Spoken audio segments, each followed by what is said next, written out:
one. This is the Breakfast Show.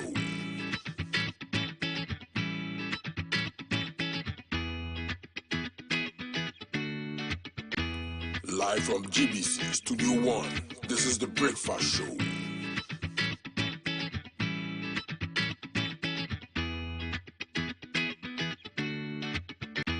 Live from GBC Studio 1. This is the Breakfast Show.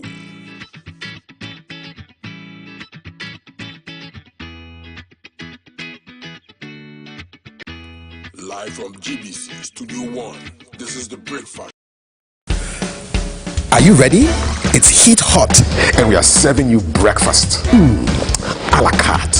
It's a brand new packaged breakfast served on GTV, our style. Keeping you on track and updated on news making the headlines, how to navigate traffic, What's up with the weather, your health check, getting you up to speed on lifestyle, sports, word of show. To Accra, from we also to Keta, from Accra to Zabzugu. We are here for you. We are your neighbors, whether you like it or yes.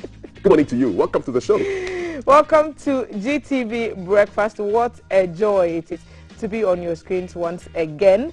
Happy to be in your homes, on your way to work. Hopefully today you got transport and you're actually heading into work, which hopefully is a marked improvement over what happened yesterday. So welcome to a brand new day. It's Tuesday, terrific Tuesday. Indeed. For those of you who were e-walking, well, I hope you don't e-walk today. I saw loads of For football. the drivers and the mates who are playing football, the park is not for football. Hopefully today you'll be loading passengers and taking them wherever they have to go. But years ago I had a conversation with my father, and he said, for some strange reason, his children were born on very explosive days. So I was born on the 6th of August, which is the anniversary of the Hiroshima bombing in 1945, which ended. Explosive, And then our youngest brother was born on the 7th of December, which is the anniversary of the Pearl Harbor bombings, Japanese bombed Pearl Harbor in America. So 7th December is an explosive day in my family, and it's a happy day for a couple of people. One of them is called Mercy Nimo, a.k.a. Nana Ikuya from GTV. Today's your birthday, Mercy, so happy birthday to you. When you have another birthday? Another birthday. Today is our director's birthday, Kofi Akeji. Today, don't be in our ears. Just let us flow. Okay, don't be looking at the time. It's your birthday. Happy birthday, Kofi. We love you. We appreciate you. And also, Mark, your little girl, I'll come to that special shout later. You see, these are the people whose birthday is wrecked every 4 years by elections. At least this year we get to celebrate. Yeah, exactly. Last year at this time, we were so hot in the newsroom. But we've lived to see another year, and I'm sure I can say confidently that as a country, we are all eternally grateful to God. So welcome to a brand new day. Today on the show, we'll look at our trends as usual, and it's dominated by transport issues. So we'll tell you what all those things are about and the buses that stayed put whilst people trekked. We'll talk about that in a little while, and we'll be having a discussion with the best farmer for 2021. You remember we were in Cape Coast, and we saw all the events unfold live, and we saw some people get big prizes and others elsewhere get not so big prizes. So we'll be interrogating some of the issues raised at the 37th National Farmers Day Awards with the National Best Farmer. Indeed, there are conversations in the news about minority finance minister negotiations on what to put in the budget and how to get out of the impasse. We'll be looking at all of that in the headlines, so you don't go anywhere. And is population a health issue? The answer to that question will be in about 23 minutes. I sit down where the Executive Director of the National Population Council, Dr. Letitia Adelaide, appear for a health conversation around population. And that conversation will be brought to you by Lufat. Of course, we are partnered on this program by Awake Purified Mineral Water, Shoulder Acrylic Paint, and Adonko Next Level Energy Drink. Also, cheesy pizza and Intel Tico. Okay, so it's from here, the cooler side of the set, to the warmer side. No, actually, this is still the cooler side. Still the cooler side until you move to your place. Until I move to the yellow side, it's still the cooler side. All right. Good morning. Good morning. Good morning. But your spine is warm, so it's okay. Thank you. Always. Blessings. Kofi Appiaje, good morning. So I know there's a party in studio today. It's a pool party. Good morning, Kofi Appiaje. Happy birthday. God bless you. Welcome to breakfast. We are live on YouTube as the Ghana Broadcasting Corporation. We are live on Facebook as the Ghana Broadcasting Corporation. So today we'll be keeping an eye at, when the Yuletide sets in and Christmas shopping, the brouhaha, traffic, sales going up and all of those. So we'll be going to Accra and speaking to a couple of shoppers and finding out how they are scrapping their budget, how they are tightening their budget, and how they are widening their budget. We'll be looking at particular spots too in Accra, particularly the Accra High Street. That will be we'll be rushing out from looking at how traffic and what traffic looks like from that part of Accra. And then also we'll be having a conversation about adolescents in communication, and that's the segment that's in collaboration, a GBC collaboration with UNICEF. So that's a conversation to look forward to. Most of the adolescents are home, so you might want to catch it and send us your comments and questions you might want to ask the guest who will be speaking on that. And then on the warmer side, I'll be speaking to the musician OJ Black.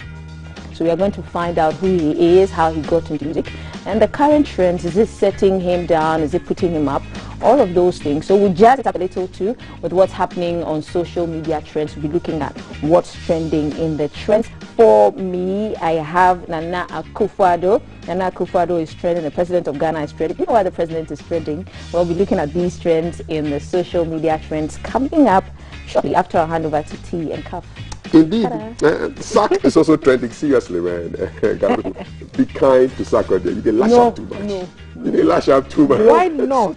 They lash out too much. We choose peace. It's December 7th. We choose peace. But if you say A when party A is in opposition or party B is in power, and then you say different, no, come on. They are calling Sarkodie out for every single tweet. So someone can't change their mind. You know, there was a tweet that they can't speak their freedom of speech. There was a tweet and he sort of said that things were so hard. So Mahama, this night at the come your way. The light go off. Yeah. So somebody picks up the same tweet and like, Charlie Sarkodie, what's up? This Becca is going another day.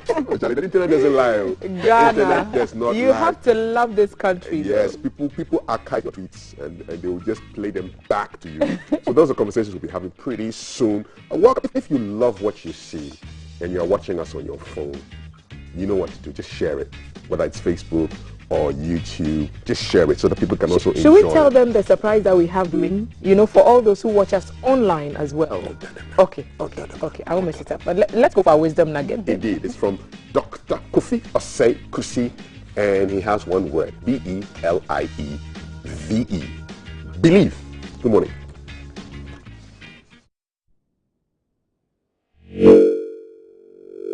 To get to serve you the wisdom nugget for the day, because a nugget a day keeps the problems away. Today we're talking about a nugget that I want to call this like the secret magic of great success in life. It's like a magical power that helps you succeed in your life. It is the secret, powerful, operational place in our lives that we don't see with our eyes, but it literally controls most of the things that happens to us. It is our beliefs. Our beliefs. Our beliefs drive the results we see in life. What do you believe about yourself? What do you believe about the country? What do you believe about your giftings? What do you believe about money, for instance? There are people that believe that, money is bad or money is everything, or people have different kinds of beliefs about money. People have different kinds of beliefs about, for instance, God. People have different kinds of beliefs about themselves. What do you believe in? What are your beliefs?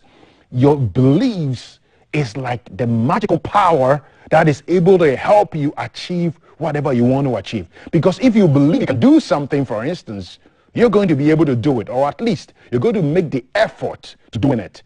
But if you believe you cannot do something, that doesn't matter how many resources we throw at you, you're never going to be able to do it. And so the difference is not in the resources around us. The difference is in our beliefs.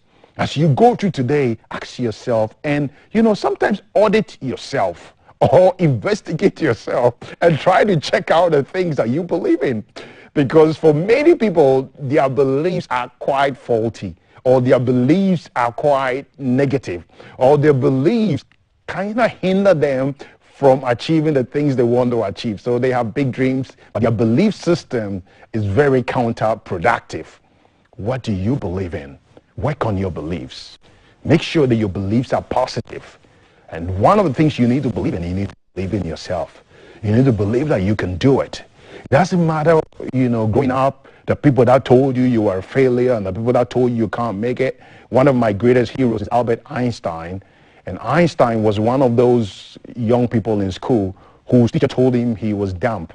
And yet Einstein probably has gone down history as one of the most intelligent people that ever lived. He's one of the few people whose brains is actually kept in a laboratory up to today for people to study the brain, to see how the brain of a very intelligent person looks like. And guess what? He was a person who, when he was young, was told nothing good would come out of. And if he had not been determined to change his belief system, he wouldn't have become the Einstein that we all know today. Maybe you are the next Einstein. Or you may not be an Einstein. You may be something else. But you need to believe in yourself. You need to believe in the things you're working towards. You need to ensure that your belief systems are positive, adding value to you, and accelerating the progress of your life. Go through today, remembering the power of belief. Use your belief positively to advance your life. I wish you a lovely day, and I look forward to seeing you again on the Wisdom Nugget for your day.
Thanks for staying on. It's still Breakfast on GTV. It's Tuesday morning, and we are coming to you live from Broadcasting House in Kanda. We are looking into our social media trends. Yesterday, there was a strike that was quickly suspended after a few hours, but its impact was felt even throughout the rest of the day. So some people had to go to work and other destinations using alternative means other than especially trotro. So a bit more expensive journey for some it was yesterday, and it was because the drivers from the Coalition of Transport Unions collaborated to say a reduction in fuel prices or sit down. They went ahead with their intention yesterday, and it was the consumers, it was the customers, it was the passengers who felt the brunt the most. So trotro is trending. All the trends I have this morning is related to what happened yesterday and the scenes that we saw. So what are some of the key things that stood out for you yesterday? Well, was that image of people just walking. People just walking. Now you know this one. Yeah, and if you live in a part of town where the roads are bad, then you end up looking like the photo that just went by. Dust everywhere. And look, you can tell this man probably walked from somewhere in Upatu. I'm not just saying gay guy myself. People are just going crazy. but if you yeah. And those people who work from Kasson have to follow the form of an health work. How far are we still working for people? People, this is the picture that I don't sit in certain cars for Aiko. Form of trotros. Because if you had no choice but to get to where you needed to get to. Okay, is this Ghana? Yes. And look at this. This caption says that heaven knows where we are going to fix the country. So it's heaven knows where we are going. That's how you're supposed to read it. You're supposed to read it in a sing-song voice. Just helping my brothers out. Okay, brothers and sisters, I think it's happened to steal an aeroplane. Imagine. Imagine. And this is somebody's church, seriously. That's the hashtag. So a lot of people affected by yesterday. And this tweet from Vincent, though this is an unfortunate situation, the organization of the strike by the commercial transport drivers and mates, Trotro, must be commended. They did it peacefully, effectively, and took everyone by surprise. Their togetherness as a group in this strike is on point. Oh, really? Was it peaceful? It wasn't by surprise. No, and it wasn't because peaceful. They had been, saying it for a while now that they were going to do. My co-worker today, after I strongly argued last week that buying land is better than buying a car in this modern day Ghana. You know that that look is. I tell you. So prioritize buying a car so that when there's stuff like that. You know how I know Ghana is finished? The way the Trotsky drivers are actually driving with empty cars and laughing at everyone walking to work. Yeah, this Ghana. Unless it be funeral or wedding, else man will come back. So this is obviously somebody who does not live in the country. And these are some of the scenes that people saw. They were just having a ball. So the drivers are playing football, the mates are dancing. And the loaders at the various stations. Okay. And everyone was just chilling. And the passengers were trekking. Okay, and then the soccer people. And that's the soccer game that we saw. Was this from Ashaiman, right?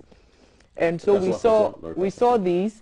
I bet the drivers welcomed the break though, as much as it may have affected their pockets. I think that a lot of drivers drive so many long hours that to have one opportunity, even under the circumstances, to just not be behind the wheel constantly for hours on end. I bet some of them welcomed it. Was the goalpost a gallon or what was it? As for gutter to gutter, it doesn't. You just need 2 stones or slippers. You played some before? Yes. You played gutter to gutter before? But what we are talking. My auntie beats that. Apparently, it was unladylike. No, but so I stopped being a tomboy very early. And you could have been playing These are images from these stations where cars were just parked. They were just parked there, and people were standing at the roadside. Even in the evening, you remember the strike was suspended towards maybe 11 midday, and even in the evening, because a lot of the cars didn't go into town at all, going back home was a challenge because people still had to stand by the roadside. That's somewhere in the evening time, perhaps. Charlie, this is Trotro Power. Beke or Ref No Day, current situation, Kaswa Station, Tetekwashi, and I think they got their message across because we understand that they had been granted audience and that their concerns were being worked on, and they were meeting the Minister of Transport and other stakeholders to remedy the situation. So what's their big issue really? Fuel prices. Okay. They are calling for a reduction in the prices. And so that's that tweet. We are being reminded of what Sarkodie tweeted about in 2013. Wow, fuel price go up, shaking my head. Pay Mahama a visit this evening. So, and then, that was a great team. Yeah. Are our musicians being partial hypocrites, or they just have their favorites? Have your say on this fuel matter that has prompted GPRTU to call for a nationwide sit-down strike. 2019 news. This man is in the future. Yes, ahead of us. We cut across. So they're reminding Sarkodie. This picture is from Joy Online. And so a call out to Sarkodie on Twitter and other musicians who some claim have remained quiet over what transpired yesterday. So the tweets, there are plenty. But apart from the church that is trending, Ayalolo is also trending. Okay. Just parked there. Doing nothing. White elephants. I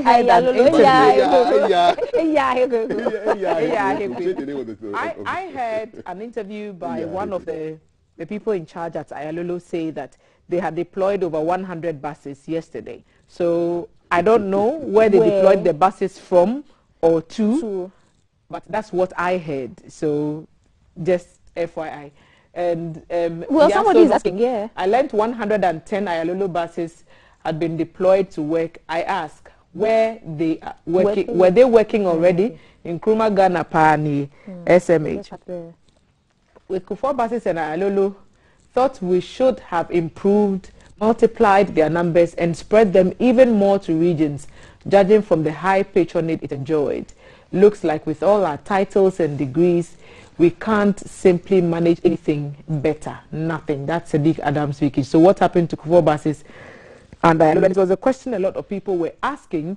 Prince Henry Kufuor says President Kufuor left behind Metro Mass transport while the Mills Mahama administration bequeaths Ayalolo to us. Can anyone tell us Kufuor's transport policy? He has even destroyed both what Kufuor and NDC left behind.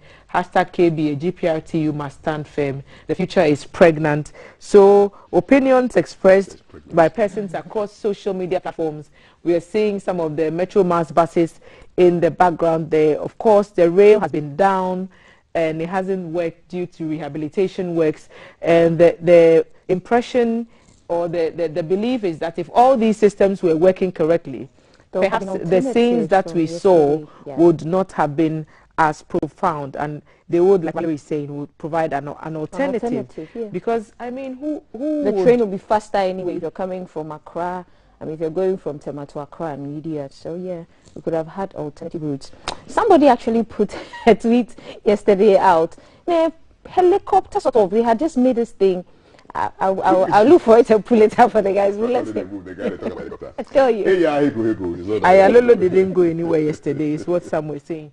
And so the buses, this photo that we saw, I don't, because we can't verify if this photo was actually taken yesterday, because there's no timestamp on any of it that I've seen so far. It means that this would have been taken any time from the time the buses have been parked there, and then just released in this time where it would create a buzz. Exactly. So to be fair, because we are GBC, to be fair, we cannot verify when exactly this photo was taken, but the impression is that if the other means of transport were adequately up and running, the scenes yesterday would have been better, and travel may not have been as badly as affected by the sit-down strike. Which means that our public transport is really privately owned. Yes. We do not have like a red bus system or some black cab. Yeah. It's the private guys who run. The current strike by public transport drivers should be a great revelation for the future of transportation, especially in Accra.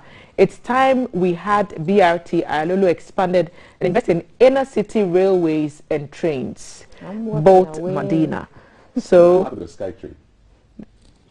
More videos.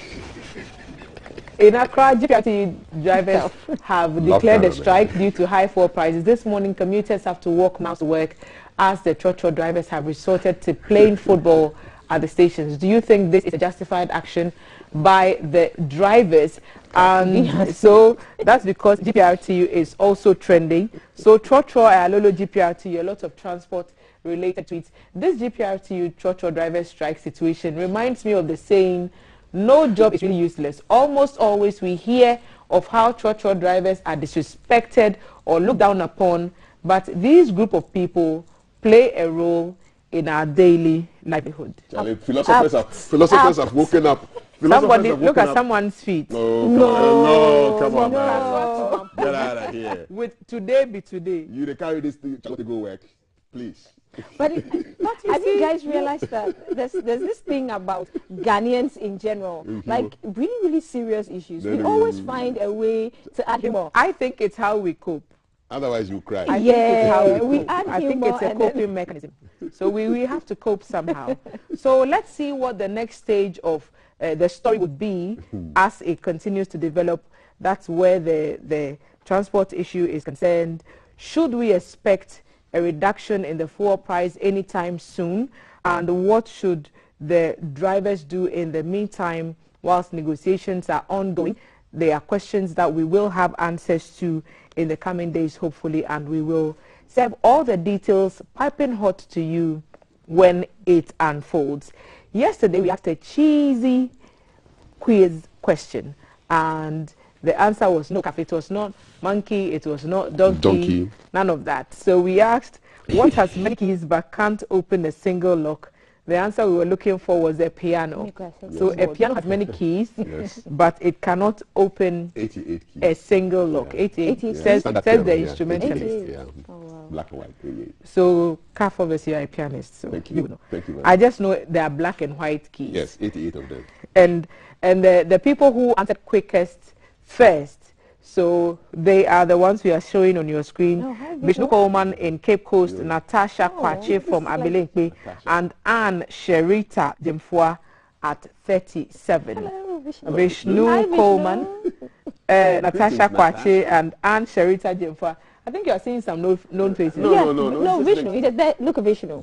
Hi, Vishnu. Vishnu Coleman. Okay. Oh, I see you. I see you. I see you. So all of you who won. Hi, Anne Sherita. Are cheesy. We like them. Look, hi, today, not today.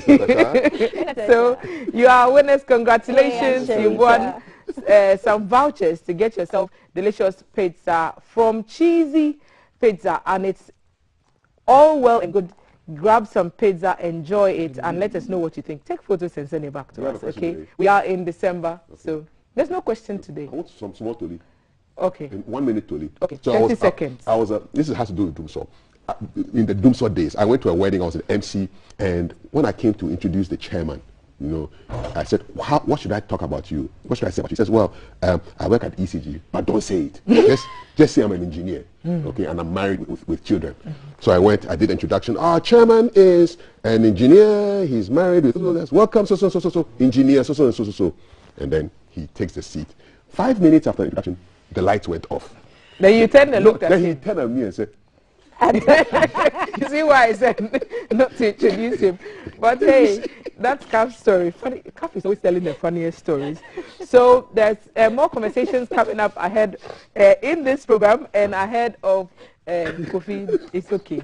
It's okay. We're having a sit down to look into whether population issues affect our health, and that is partnered by Lufat Anti-Malarial Medicine, and we will be sitting down with Dr. Adelaide to interrogate the issues a bit more. Quick birthday shout to Yaira. You're 5 years old today, Yaira. I'm trying to say the name correctly. Agodua. Yes. Yaira Agodua. Today you are 5. Daddy loves you. We all love you. See, we are your extended parents. Yes. We all love you, yes, and we wish you well. Come, we have a party. Kofi Apeje's birthday is today as well, so come and let's have a party together. We'll be right back. There's more conversations you need to look forward to. And join us across our social media platforms. We have so many things lined up for your enjoyment. So join us on Facebook, join us on Twitter and Instagram, join us on YouTube as well. Remember to follow only the verified accounts of GBC and GTV, only the verified accounts you can see on your screen. You deal with any others at your own peril, and you wouldn't see what the surprises are all about if you don't. So follow us and we'll follow you back. We'll be right back. Stay with us. From GBC Studio 1, this is the Breakfast Show.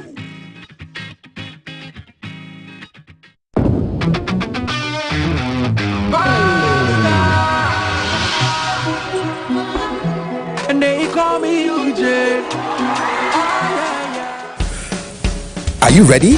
It's Heat Hot, and we are serving you breakfast. A la carte.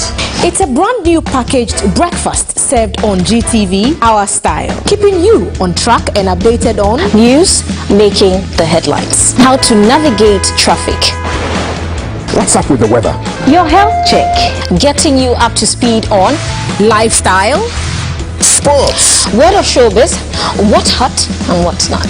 It's our date in the morning just for you, with the team you can trust.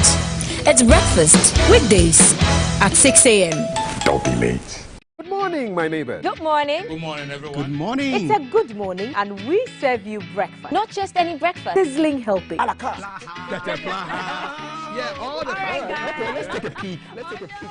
I brought my spine. There are certain things that we do to help the children with their brushing. And there's much more on offer on GTV Breakfast. You want it served buffet style? On-site restaurant. Complimentary breakfast? Off of your plate chicken vegetables. So in my lifetime, I haven't seen Ghana Black Stars win an African. Can I show what is written on the back? Yes, definitely. Where's the camera? Just stand and turn. So what's your pleasure than Votras at that time of the morning?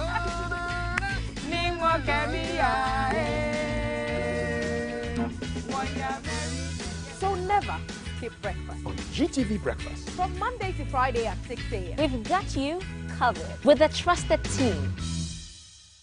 Good morning, my neighbors! Good morning! Good morning! Good morning! It's a good morning and we serve you breakfast. Not just any breakfast. Sizzling helping. And there's much more on offer on GTV Breakfast. So what's your pleasure than Votras at that time of the morning? You want it served buffet style, complimentary breakfast, On-site restaurant. or room service? We've got you covered From Monday to Friday at 6 a.m. with a trusted team. So never skip breakfast. On GTV Breakfast. Live from GBC Studio 1, this is the Breakfast Show.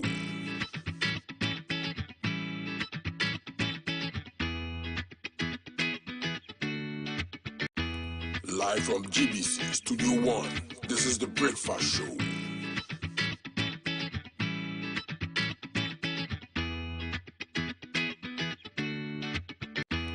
Live from GBC Studio 1, this is the Breakfast Show.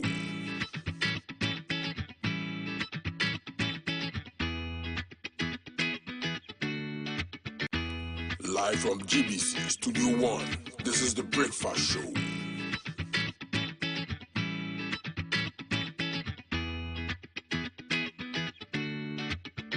Coming live from the capital, this is the Breakfast Show.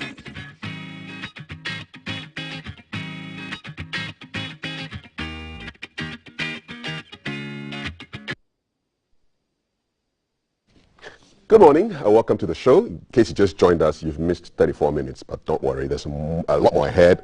We have conversations on population, which is coming up pretty shortly. Is it a health concern and why should you be concerned? The National Best Farmer 2021 will take his seat here on this show, have a chat with them. We'll be looking at adolescence and communication. Of course, if you are a fan of OJ Black, you do not want to miss today's show. And if you're enjoying what you like so far and you're watching us on a phone or a tablet, share it. We're on YouTube, we're on Facebook, we're on Instagram, we're on Twitter, and we're live. A conversation on population and health issues brought to you shortly by Lufat Tablet and Suspension, taking a 30 meal for 3 days for effective results. It's a brand of anti-malarial you can trust, and it's from Tobinco. They won Product of the Year at the Ghana Farmer Awards 2021. We're bringing you a conversation on why population is a health issue. Your comments, your questions are head to 055-556-1034. Conversation kicks off right after this.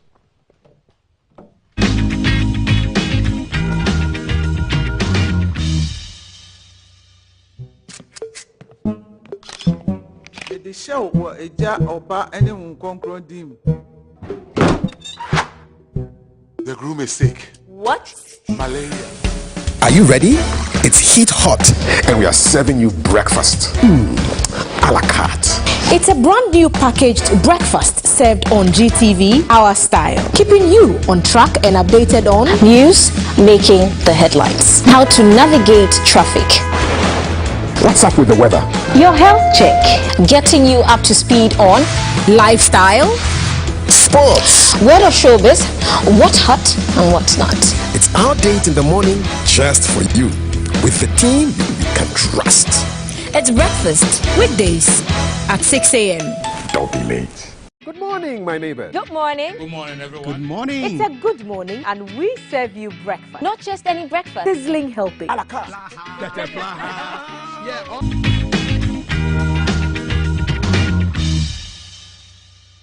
Welcome to the conversation on health, brought to you by Lufat Tablet and Suspension. My guest is Executive Director of the National Population Council, Dr. Letitia Adelaide Appiah. Good morning. Good morning. It's good to have you here. And we're going to go straight into our conversation on population and why it is a health issue. Why is it a health issue, really? Thank you so much. I mean, when you think of population, you're thinking of maybe just condoms. preventing those sperm from meeting with the eggs.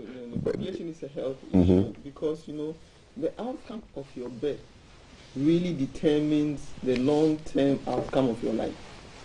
And so if your birthing conditions were not right, it can follow you through your life. What are the premium or the right birthing conditions? Exactly. You know, there are tides in the affairs of men. There's a tide in everything, including population. You know, and if you talk to the nutritionists or the pediatricians, they will tell you about the first 1,000 days in a child's life. That is from conception to 2 years, which is critical for baby development and for your health. You know, so the conditions are. Teenage pregnancy is not a good condition for anybody to be born in. Teenage mothers are not the best mothers for optimal outcome of babies. You get it? Spacing of births, short pregnancy spacing is also not a good condition. Okay, we'll just hold that thought. We'll take a quick break. We'll return with a conversation on why population is a health issue, brought to you by Lufat Tablet and Suspension. We want your questions, okay? 055-556-1034, whether it's teenage pregnancy, population control, let us know. 055-556-1034. Conversation continues right after this.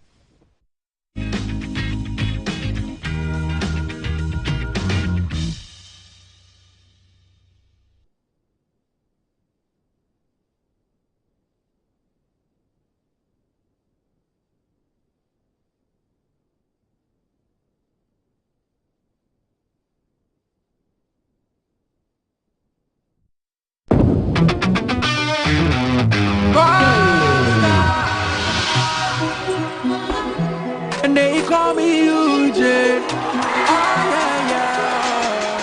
Let's take a peek.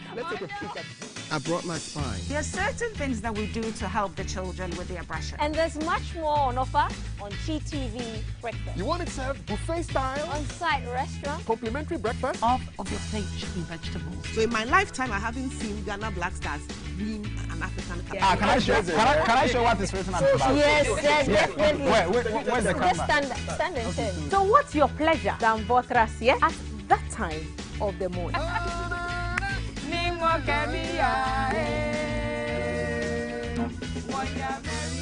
So never skip breakfast. On GTV Breakfast. From Monday to Friday at 6 a.m. We've got you covered with a trusted team.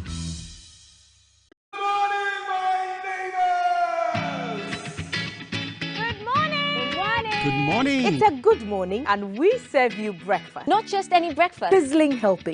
And there's much more on offer on GTV Breakfast. So what's your pleasure than Votras, yeah? At that time of the morning. You want it served buffet style? Complimentary breakfast? On-site restaurant. Or room service? We've got you covered. From Monday to Friday at 6 a.m. With a trusted team. So never skip breakfast. On GTV Breakfast.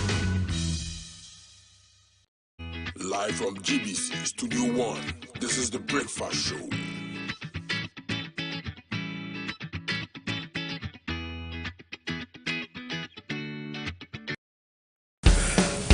Are you ready? It's heat hot and we are serving you breakfast. A la carte. It's a brand new packaged breakfast served on GTV, our style, keeping you on track and updated on news, making the headlines, how to navigate traffic, What's up with the weather? your health check, getting you up to speed on lifestyle, Sports. word of showbiz, what's hot and what's not. It's our date in the morning just for you. With the team you can trust. it's breakfast weekdays at 6 a.m. Don't be late. Good morning, my neighbor. Good morning. Good morning, everyone. Good morning. It's a good morning and we serve you breakfast. Not just any breakfast. Sizzling healthy. Yeah, all the time. Okay, let's take a peek. I brought my spine. There are certain things that we do to help the children with their brushing. And there's much more on offer on GTV Breakfast. You want it served buffet style? On-site restaurant. Complimentary breakfast? Off of your plate chicken vegetables. So in my lifetime, I haven't seen Ghana Black Stars being an African country. Can I show what is written on the back? Yes, definitely. Where's the Just camera? stand and turn. So what's your pleasure than Votras, yeah? At that time of the morning.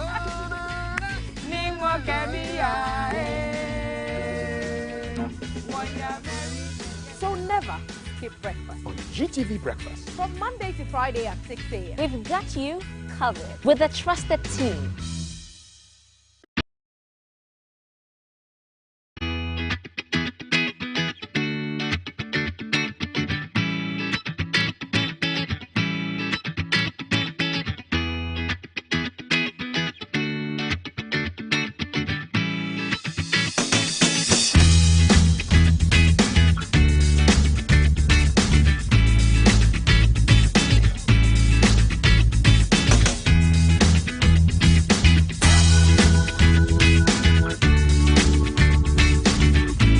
Live from GBC Studio 1, this is the Breakfast Show.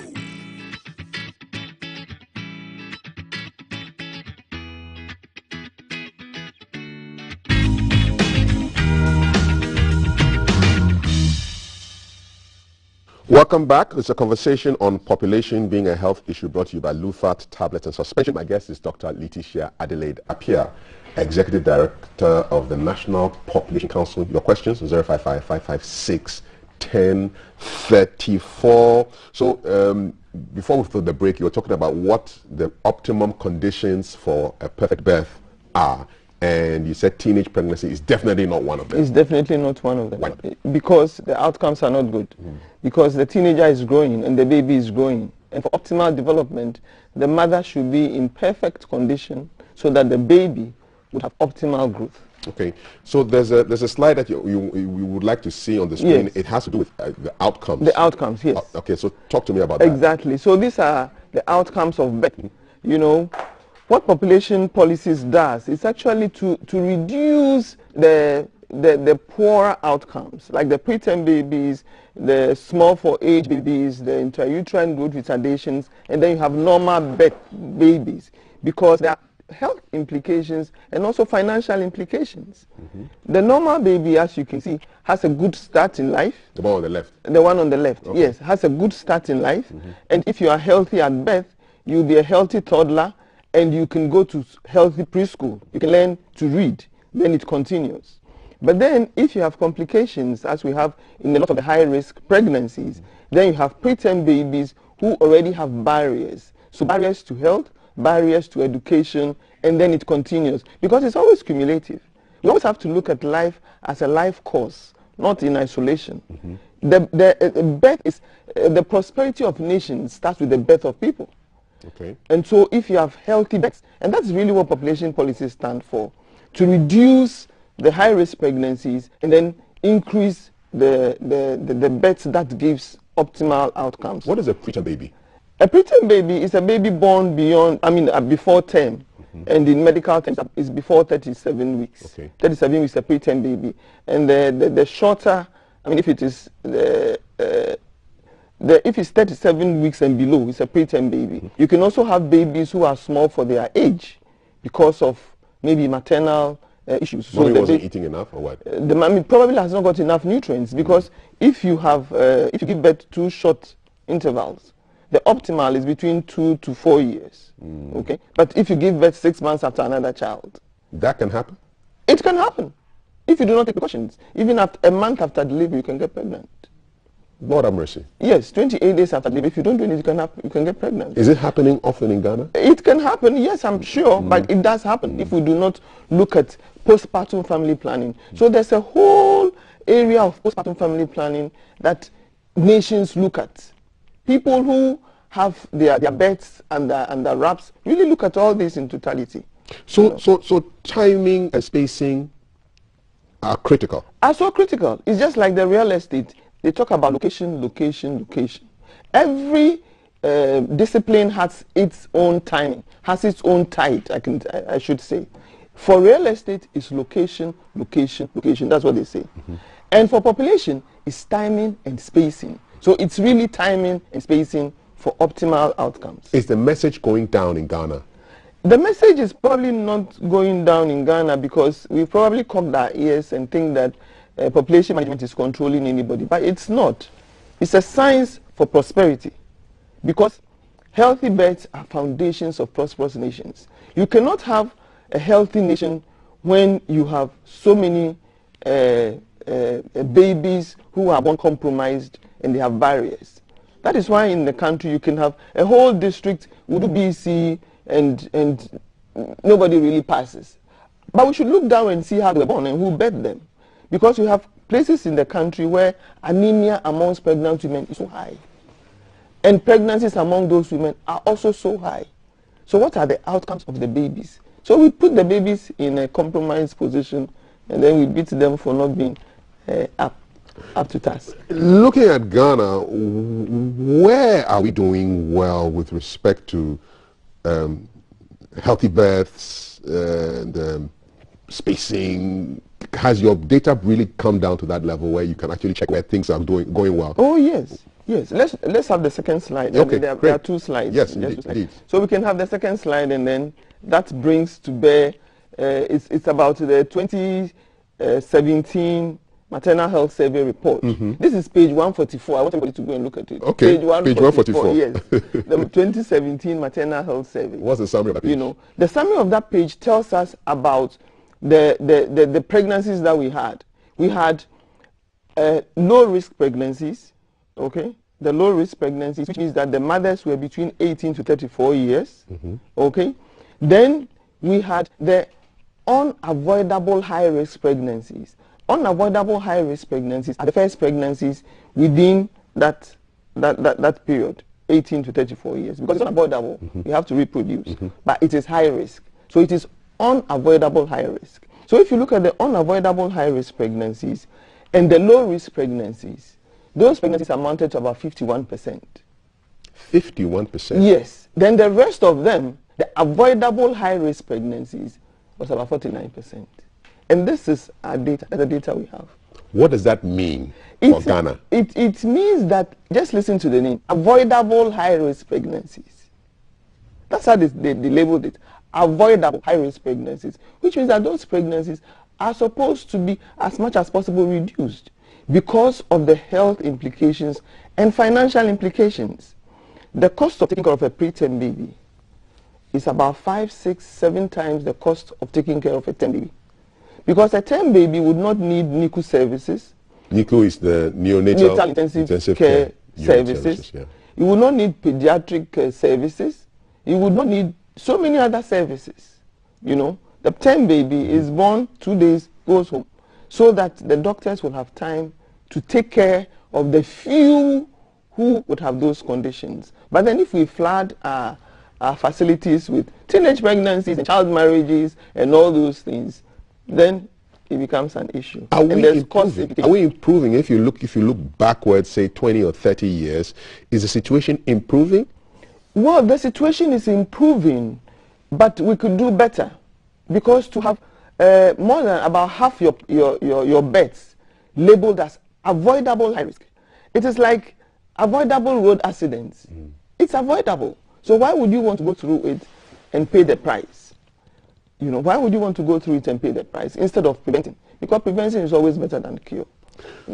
You look at countries where maternal mortalities are reduced, and they have reduced the avoidable high-risk pregnancies. Give us some examples of people who are doing well. People who are doing well, you go to Asia, for instance, their teenage pregnancy is about 7 per thousand. 7 per thousand. What is Ghana's rate? 140 per thousand. 20 times that of Asia. Exactly. 140 per thousand. And they are doing 7 per thousand. Out of 1,000 births, 140 of them in Ghana are from teenagers. Yes. 14% of our teenagers. No, 14%. I'm talking about the teenage pregnancies. Yes, exactly. So the teenagers, yes, 14% of them. It's not out of our births. Out of our births, actually, it's about 30% of our births are contributed by that. 30%? Yes. But 7 per thousand teenagers in Asia are teenage pregnant. And for us, it's 140. So it will increase your population growth rate. That is for sure. And then it will give you more expenses, because taking care of children with special needs is time consuming, psychological consuming, and then financial. So why would we want to go through that? It's cost savings. Now we are talking about the budget, and we are talking about where to get money, taxes. Meanwhile, taxpayers are paying taxes to take care of preterm babies. We are paying taxes to repair fistula. Asia did not repair fistula because they do not They are not encouraging child marriages. What is fistula? Fistula is when the child has to deliver, and because the pelvis is so small, the baby cannot come, and so there's always there could be a hole between the uterus and the either the anus, either the anus or the bladder, and so the girl leaks. Oh, exactly. That's really terrible. Yes. So we create the problem and then we solve the problem. So we through our whatever we create those problems and then taxpayers pay to solve those problems. If we prevent it, is it not savings? It is a savings indeed. Yes. How did the Asians bring down their high teenage pregnancy rates and manage to control their population? We manage the population because we don't like population control. Okay. So manage. How did it do it? You know, I think it's a long journey. It's long term. It is not urgent. It is important, and it's multi-stakeholder engagement. Because traditionals have to change. Some traditions we will have to confront them, like child marriage. How do we replace child marriage with whatever is supposed to achieve? You know, so it's multi-sectoral, and then also they make sure that services are there, information is there, and people help you to make good choices, and policies are also there. You know, because policies are supposed to incentivize good behaviors. What would be an example of a good policy that would help to solve issues in Ghana? That will help to solve issues in Ghana. You know, with Christmas is coming now. Christmas is coming. In Thailand, in those days when they had issues for Christmas, everybody was roped in. The police was roped in a short-term measure, because Christmas is partying and then drinking and then having sex. Yes. And so for Christmas, what they did, the police with rubber. So the police had condoms and things. So even when they arrest you, they still give you a condom. Yes, they give you a condom. I see. Exactly. And then my mouth condom. Exactly, because the issue is that would we rather give condoms to party goers or deal with their pregnancies afterwards? It's between the devil and the deep blue sea. So that is one. The other thing they also did on a sustainable basis is they had communities where population and development was a topic. Because all the issues we are dealing with in this country and Africa, 90% of them are consequences of ineffective population management, like unemployment, like security. It's all consequences of it, you know. So the communities come together on that basis and see how to identify the issues, and then as a community see what to do, the trade-offs, because there are trade-offs that need to happen. I remember and the services are supposed to also be there. I remember earlier on this year there was a conference, population conference, and then there was a sheikh from Senegal who was sharing the way they went about dealing with population issues. Can you share a little bit of that? Yes. So the Senegal example, he came over and told us that the sheikhs have all bought into it, and so the men are encouraging the women to assess family planning methods, and every Friday the sheikhs talk about the empowering role of family planning in the mosque. And so maternal mortalities have come down, contraceptive uptake is going up, and the communities are getting happier because they have fewer, healthier births who can learn to read and then read to learn and work, and everybody is happy. In Africa, or maybe West Africa, who's doing well really in terms of population management? Well, I think that Rwanda is really doing well because Rwanda has put population management and family planning as central to national development, to economic development. So they've taken that program not as a woman's issue, not only as a health issue, but as a developmental issue, as a sustainable development issue.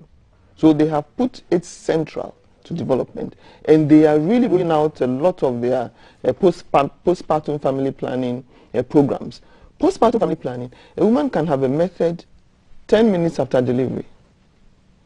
Yes. She can have a method 10 minutes after delivery. So before the woman goes home with the baby, she's protected. So that there's no unintended, unplanned pregnancies. Because if a woman does not get protection and gets pregnant within 6 months, for instance, of giving birth, everybody is compromised. The baby suckling is compromised. The one in the stomach is compromised, and the mother is compromised. And if you are not careful, the father will also be compromised and probably just run away and leave them. You know, so everybody is compromised. But preventing that pregnancy means everybody is better off. In your work in the population management space, what surprises you about the behavior of of Ghanaians? Well, it doesn't surprise me, but I think because behavior change, it's not instant. The problem is, I think a lot of us have really cocked our ears to the population issue, even though it will really help everybody. What I think is so long term that those who start the program will not benefit from it. But it is good to plant a tree under whose shade you will not sit. I think that is what nations should do. That is what good leadership should do. You know, because it's so long term, because it's important, it's not urgent. Urgent things overtake it. So you can always put population to the back burner. But you put population to the back burner, then you deal with the consequences of population. What are the health implications of Ghana's current population, which is recorded at 30.8 million? Well, Ghana's health population, so you have to look at the Health Development Index. And if you look at the Health Development Index generated by the UN, you see that African countries are all low. Because it's the health of you at your birth. It's important. The birth of every child is the foundation on which health, education, everything sits. So if you do not get the foundation right, then it's difficult to catch up along the line. So you look at a Health Development Index, and we are always down there. We are the fastest growing, and we have the least development index down there. So there are challenges. There are challenges, but then there are solutions to the challenges. You see, you have to look at. For me, I see the population solution from two angles. There is the population influencing policies, and then the population responsive policies. But most of the time, the focus is on population responsive policies. For instance, there's no school in my village, so we build a school. Meanwhile, teenage pregnancy, it's so high in my village, but we are not looking at teenage pregnancy in my village. We are just responding to the teenage pregnancy. Because the school is sexy, you know, you can go and cut a tape. You can go and cut a tape. Everybody can see that, hey, Charlie, you have done something. Everybody can see that, yes, that is it. So that is why as a nation, we have to look at the long-term things. Because that's the only way. That is really the way to go. Why is it difficult for leaders to buy into the population management issue? And that would be probably my last question. I think it's also because of our 4-cycle term. Electoral term. Yeah. Because population would take minimum 5-10 years for you to see the results. And like you're saying, if you build the school, you go and cut the salt and it's there. You know. But if you really want to engage in population, you need a lot of stakeholder engagement. You need the chiefs on board, because the chiefs have a role to play. You need the religious on board. The religious have a role to play. And then you need the community on board. And then, most importantly, you need government to shape us. But, like I'm saying, urgent things and important things can never compete with urgent things. Urgent things, you have to intentionally focus on them. Because if you have a flood in your house, you're not going to look at a crack on the wall because the foundation is weak. You need to take care of the water now. You need to take care of the water now. And then the foundation can wait. Yeah. And then probably it's also the foundation that's giving the crack. So you need to look at it from both ends. The population responsive and the population influencing policies should go hand in hand. Otherwise, we'll always be behind the curve. You know, now it's a COVID, so ahead of the curve. Exactly. But we'll be behind the curve and we'll be reactive and not proactive. We hope we can be proactive and not reactive. Thank you so much, Dr. Letitia. Adelaide Appiah is the Executive Director of the National Population Council. We'll be looking at why population is a health issue. And I want to say thank you very much. Enjoy the rest of your day. Thank you. Today is exactly 1 year that we went to the polls. What were you doing on the 7th of December around this time? At 7:01 when the polls began? Where were you? What were you doing last year? I think Valerie was working. But yes, I was working. She shall confirm. Valerie, over to you. What were you doing on the 7th of December at 7:01? The newsroom was in correct chaos, if I call it, running here and there. Organized chaos. Yes. Teams going out, shipping of teams. But guess what? I found the coordinates and the GPS address for the John Evans at Tamils High Street. Okay. So the GPS address for John Evans at Tamils High Street is GA 1846440, and that's where we are keeping an eye and looking at what traffic looks like this morning. Our guy Alan is already on ground, and you know, with Christmas fast approaching, the Yuletide activities and what's not, people are rushing to that part of Accra. Remember that high street leads to the main Accra, so lots on there, and we are going to look at what traffic looks like. My guy Alan will shortly join us, and there is Alan. Alan, good morning. What's happening?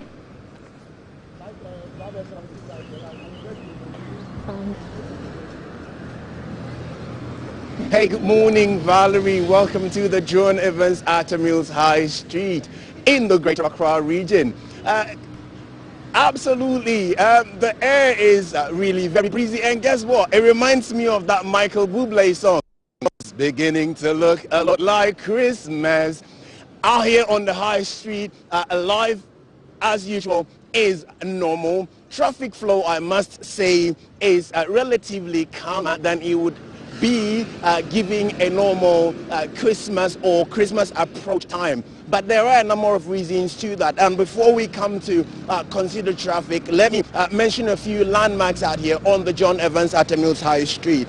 It stretches all the way from just after you come from the slaughterhouse in the Greater Accra region. You hit the John Evans Mills. And on that, you have landmarks such as the once famous James Ford and Usher Ford prisons. And then you also have, you know, in September when we were doing the Kwame Nkrumah month, we interviewed his cinematographer. He has a studio on this stretch of High Street. And what you can see at the moment in your shot, although a bit blurry due to the weather, is the James Ford prison on the John Evans Mills High Street. After that, to the right of that is the studio of Kwame Nkrumah cinematographer. You also have ABSA, the headquarters, the Greater Accra, the High Street. On the High Street you have ABSA, and then you also have Stanchart, all on the High Street. You also have Enterprise on the same stretch of road. The reason why traffic is moving freer is because there are two sets of traffic lights on the High Street, and these currently has been removed. And so what you have is traffic not stopping and moving really very fast. However, on the very junction of ABSA, you have a security officer who manages traffic in order to allow school children especially to cross, and also workers crossing from either the Holy Trinity Cathedral end or from the ABSA end onto the Holy Trinity Cathedral end. This allows or stops traffic, holds commuters for a minute, and then once the pedestrians are through, traffic moves again. Traffic coming in from the High Street comes all the way from Choko, a part of Polygonal, and then Abosokai, making its way from the Lavender Hill Junction, and then coming up towards the Makola or the Accra Central Business District. We're going to pan right and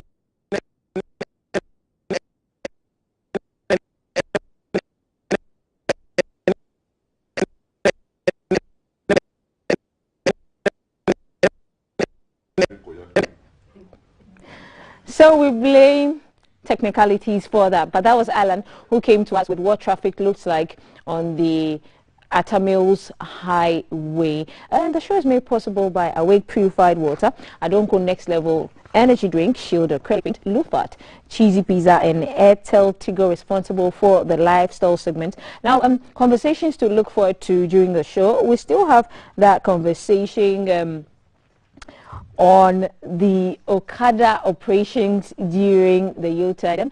That's something you have to look forward to, because our guy Jay is on the ground and he'll be speaking to the Okada drivers. And you know, yesterday the IGP met with the Okada drivers, and so we'll be talking to them. What did the IGP tell them? We'll be looking forward to that. And then also we'll be having the conversation around the headlines, where CAF and his gentlemen will be discussing what's trending on online portals, the pertinent issues affecting the ordinary Ghanaian. And then T will be having an exclusive sit-down with the National Best Farmer 2021. And then I'll be having a sit-down later on the lifestyle segment with OJ Black. The show is live. We are live on Facebook. We are live on YouTube as the Ghana Broadcasting Corporation. Interactive on Twitter as the GBC Ghana. Interactive on Instagram as GBC Online. And that's the hashtag to follow. We'll be right back. Live from GBC Studio 1, this is The Breakfast Show.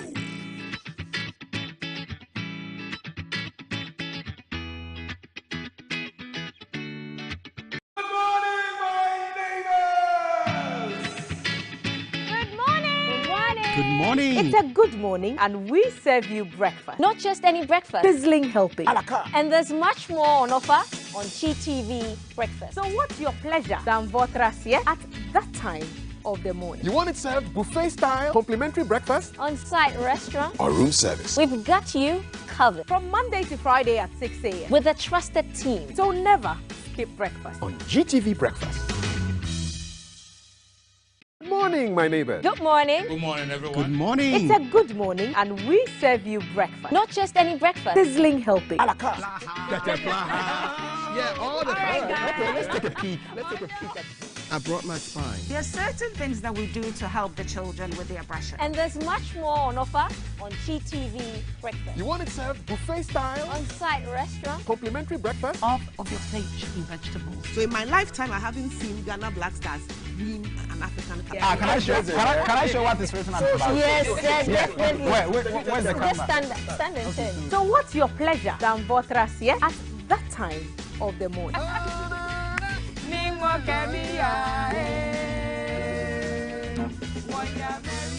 So never skip breakfast. On GTV Breakfast. From Monday to Friday at 6 a.m. We've got you covered with a trusted team.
From GBC Studio 1, this is The Breakfast Show.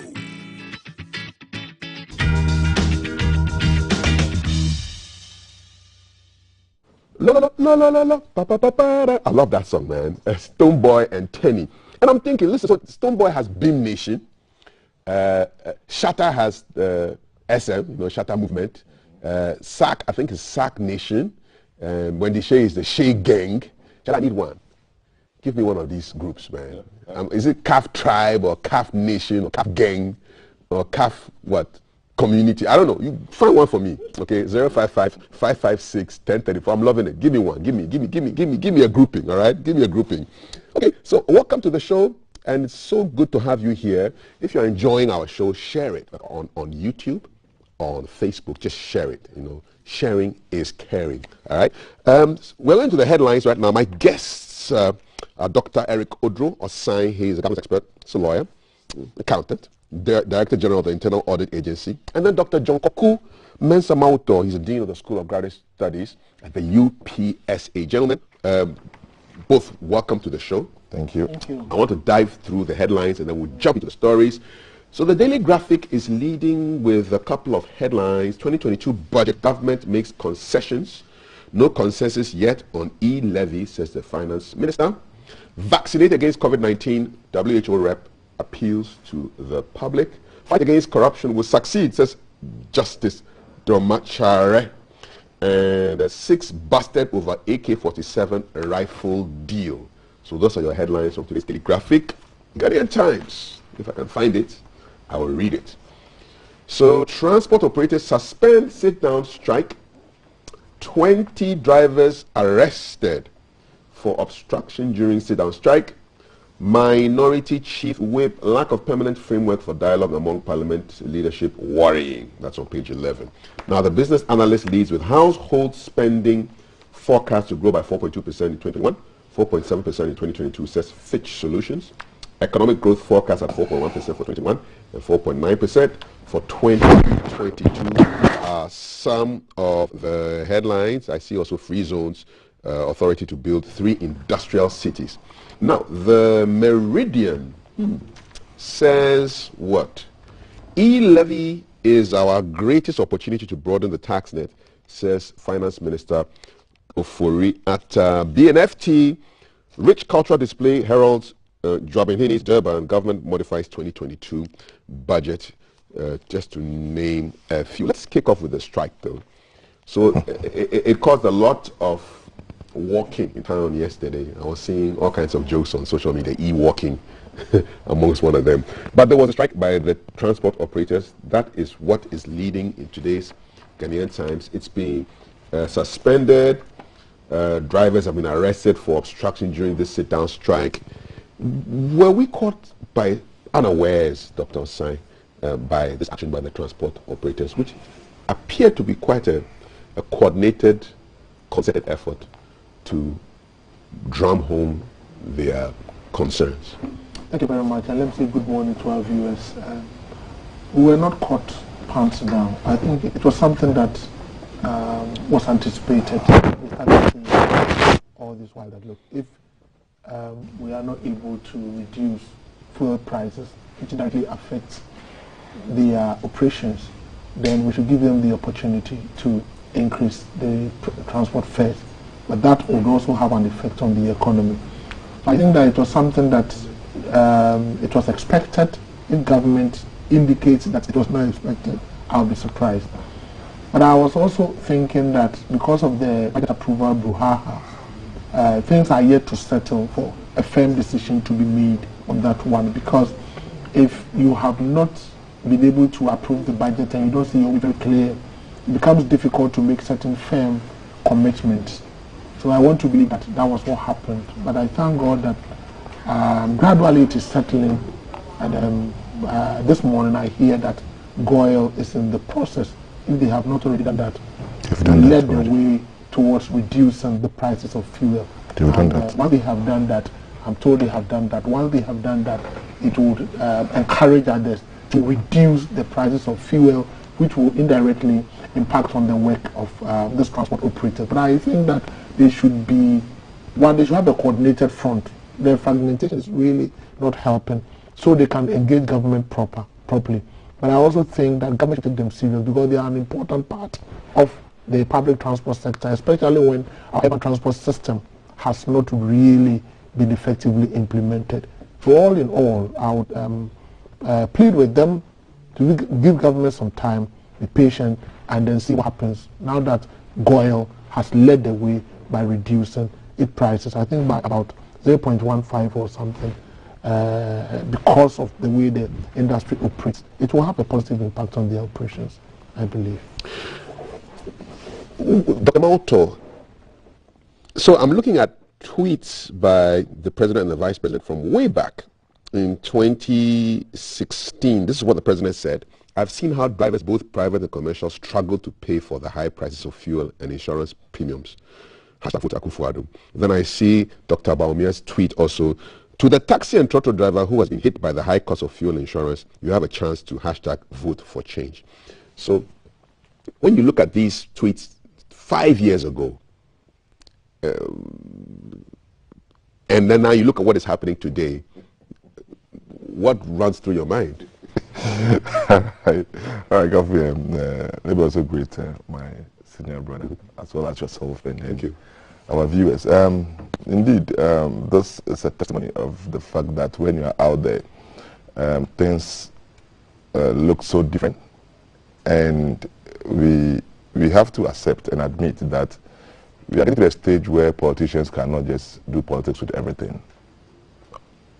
Indeed, we know that the fuel price and the day we decided to decouple it from subsidies. Okay, the variables have been constant. You live in a country where you have constant depreciation of your cedi against the dollar, the global marketing currency. Even though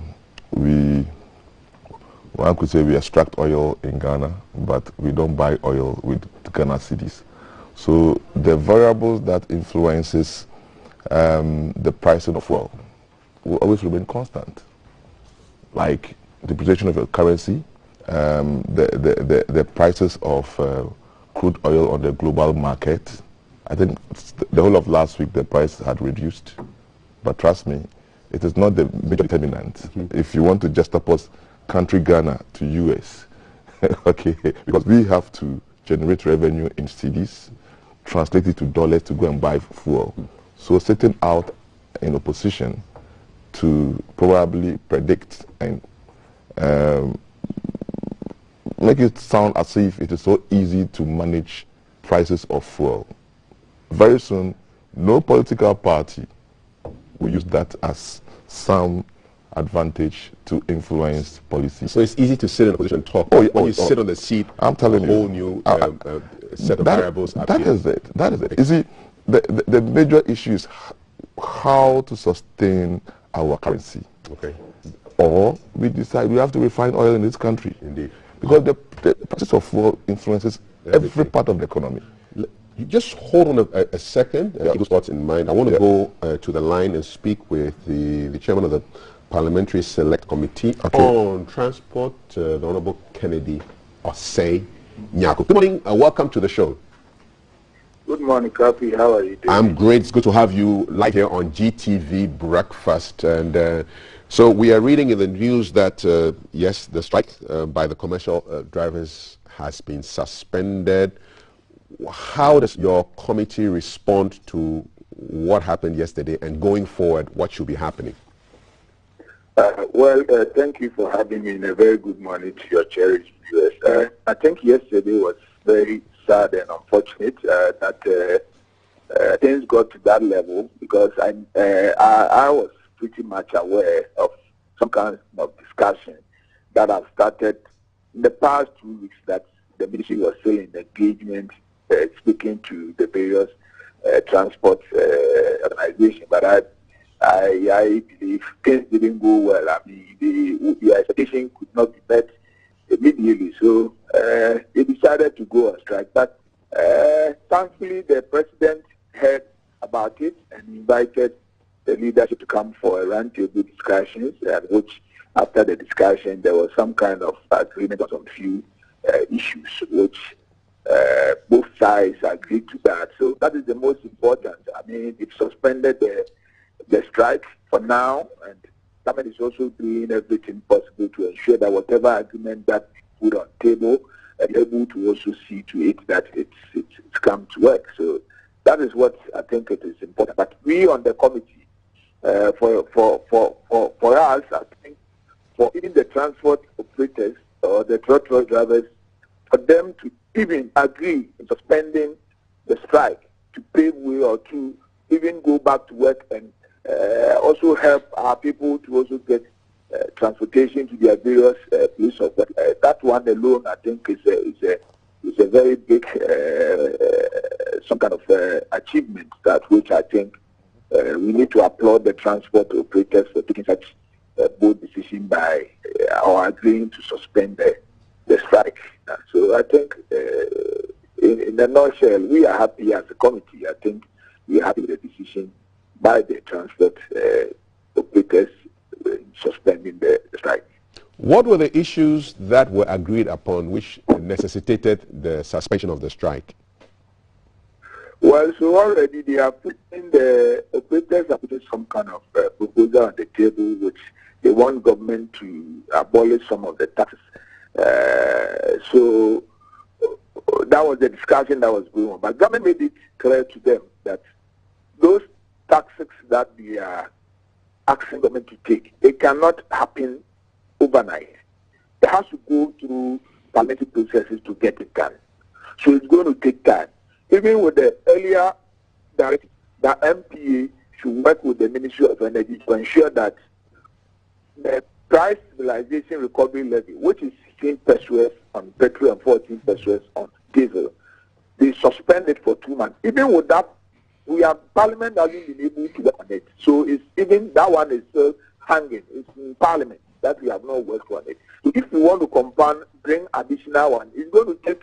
So it is not immediate. It can't bring some kind of immediate relief or solution. So we're looking at what can give immediate relief. So that is when we discuss and said, okay, so GOIL, which is the lead OMC, or that you all know, why don't GOIL, that government also owns about 60% shares in it, GOIL do something to see if it will not affect the operation. They can do something to reduce part of their, let's say, come down a little bit, because already prices of crude oil on the international market are coming down. And you see some pumps stations that some are selling it 60, 70 plus pesos. So if God look at it, because we're expecting that prices of the crude oil still comes down this week. But most of people expect that prices should go down. So if there's something that they could do, they should go ahead and look at it and see if they can do it. So that was the agreement. Well, we check on the prices, and the prices of crude oil are actually going up. You know, we cannot control what happens on the international market. What we can control is what we put on the product here. Why is the government adamant in not touching those taxes immediately? All the taxes that have been put on it are taxes to solve specific problems. If you put like the one that is going to road fund, the petroleum levy, the road fund levy on the petrol, it is to fix our roads. So if you take it, where is government going to get money to fix the road? We have the energy debt recovery levy. It's on it. It's to pay the IPP that we have, the independent power producers, the cost of those things that we have. If you take it, how are we going to pay those IPPs? So these are specific taxes that are to solve certain specific problems. For instance, if you take the sanitation and the pollution levy, this, when you look at across all the 10 regions, if you take Greater Accra and maybe Kumasi, the rest of the regions, they don't even have any proper sewer system or recycling plant there that will help in recycling our waste. Now we cannot depend on our landfill, refuse landfill for forever. We need to find a way of recycling what. So government said that we need to make sure we build recycling plants in each of the 16 regional capitals. How do you want government to build it? If government does, so we all generate waste. We make waste here.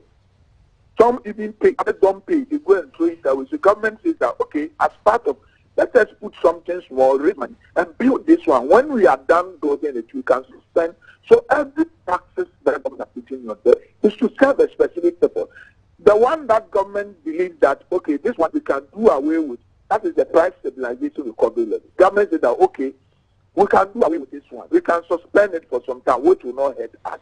And that is what government is in the process of amending the law. Right. To make sure that that particular tax component of the budget is suspended. So I think government is doing something, and all of us should appreciate whatever government is doing. We are not in normal, and government is struggling to make sure we raise revenue to meet its obligations. So if you also want to compound it by suspend it, how do we get money to do solve all these problems? We have to go to open markets to go and borrow money to come and pay for those things, which I'm sure that is not what every Ghanaian wants to. So government have taken key note of whatever the transport operators have raised, and government says that we are going to work on it. But right.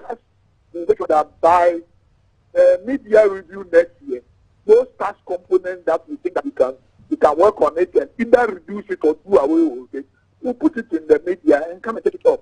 That was why the operators agreed to it, that, okay, if that is the case, then immediately they will go out government again, and maybe in the medium and the long term, we'll look at the taxes. So I think it's something that all of us should work on. Okay, and finally, would you be surprised if the commercial transport operators went back on strike?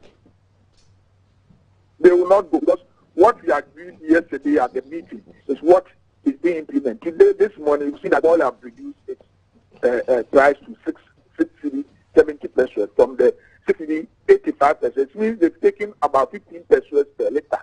Okay, so now the competition oil has come down. So it's something, it's part of the arrangement that we are discussing, that we had, and God are taking that lead, and we expect the other OMCs will also take lead and also reduce their prices at the pump. So once we are able to fulfill that part of the discussion, I'm not sure we will go back to the. In the long term, maybe they are looking at medium to long term. They are looking at government to reduce those taxes or even take some of the taxes. All right. This government too has also promised that we will work on it by mid-year next year. Okay. All right, we'll leave it here. Thank you so much. The Honorable Kennedy Osenyako is the chairman of the Parliamentary Select Committee on Transport, reacting to the suspension of the strike by the commercial operators and being very sure that they will not go back on strike because, well, you heard him. What are your thoughts? Let me know. 05555561034. What's tickling you so much, Dr. Mauto? I'm not sure. How sure is he? He said it on live TV. Indeed. When you have not addressed their issues, and it's been postponed to next year mid-year review budget, because the major issues were that, look, please remove some of the taxes on the petroleum products. So if indeed you haven't addressed them, how sure are you that they wouldn't go back again? Once again, in fact, it's sometimes disheartening that some of these issues the president have to set in and step in to always address the issues. Does it mean that the operators don't have confidence in the sector ministers? No. So it means the sector ministers are not doing something. Either they are not being proactive, and the fact that over the years, okay, we've left the transport system in the hands of the private sector. I don't think successive government considers transportation as an essential service. To be frank with you, you know what happened yesterday? If we were to quantify them in monetary terms, and then probably in the coming days, we'll probably get to know the life that will be lost yesterday. People were going to the hospital. A number of people missed their examination period because of what happened yesterday. Transportation is an essential service. It was like the lifeblood of the economy. I'm telling you.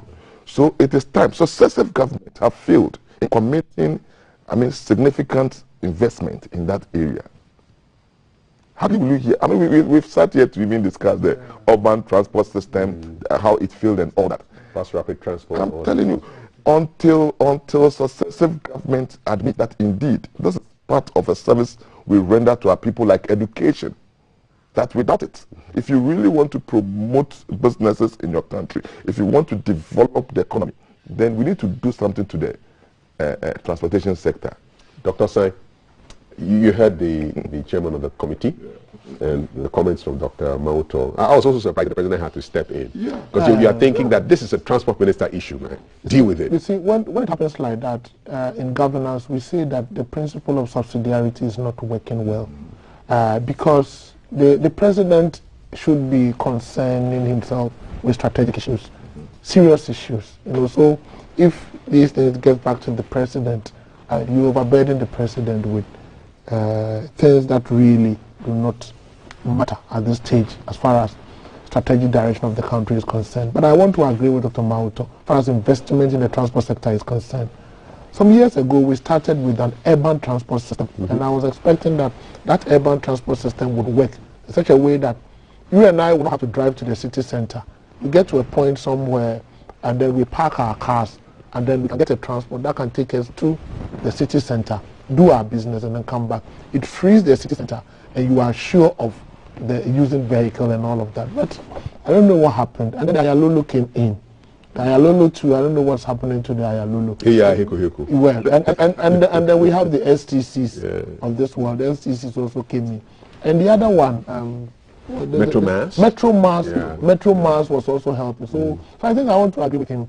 We should look at new plan. New plan also came in. But then public-private partnership is critical as far as transportation is concerned. The government can do and do no more. You need the private sector to come in well. But how do they come in? We need a good framework to help them come in. So I agree, government should pay attention to a comprehensive national transport policy that concentrates on the private sector, and then also ensure that we invest in the urban transport system, so we'll be able to have some level of transportation within government control. Because when we're growing, we have these Tata buses, and I quite remember, and then omnibus. And I quite remember we have bus number 11 going to Medina. So when you get to Accra, you say, I'm going to Medina. They say, go to this place. You have bus number 11. You had bus number? We had bus number 11 those days. What years are these? The 70s? I mean, 80s. We had bus number 11 going to Legon, bus number 29 going to Medina. You know, you had bus number. So when we were growing, we had the bus number. So all your parents had to do is that when you get to Accra, tell them you are going to Medina. You take bus number 29. Wow. You sit in omnibus, you sit in Tata bus, and it was fun. And it was one man, one seat.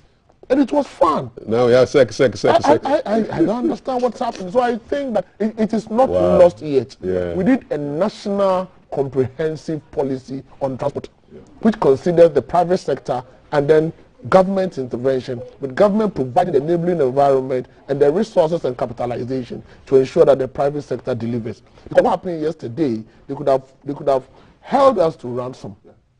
It was so smooth. Their coordination was just so smooth. It's something that we should. And you see, if you are not very careful and you have bad leaders, they can create problems for governance. And a situation where we have our budget issues in Parliament, and we are not dealing with the budget issues, and we get the transportation system also breaking down, we're going to have a problem.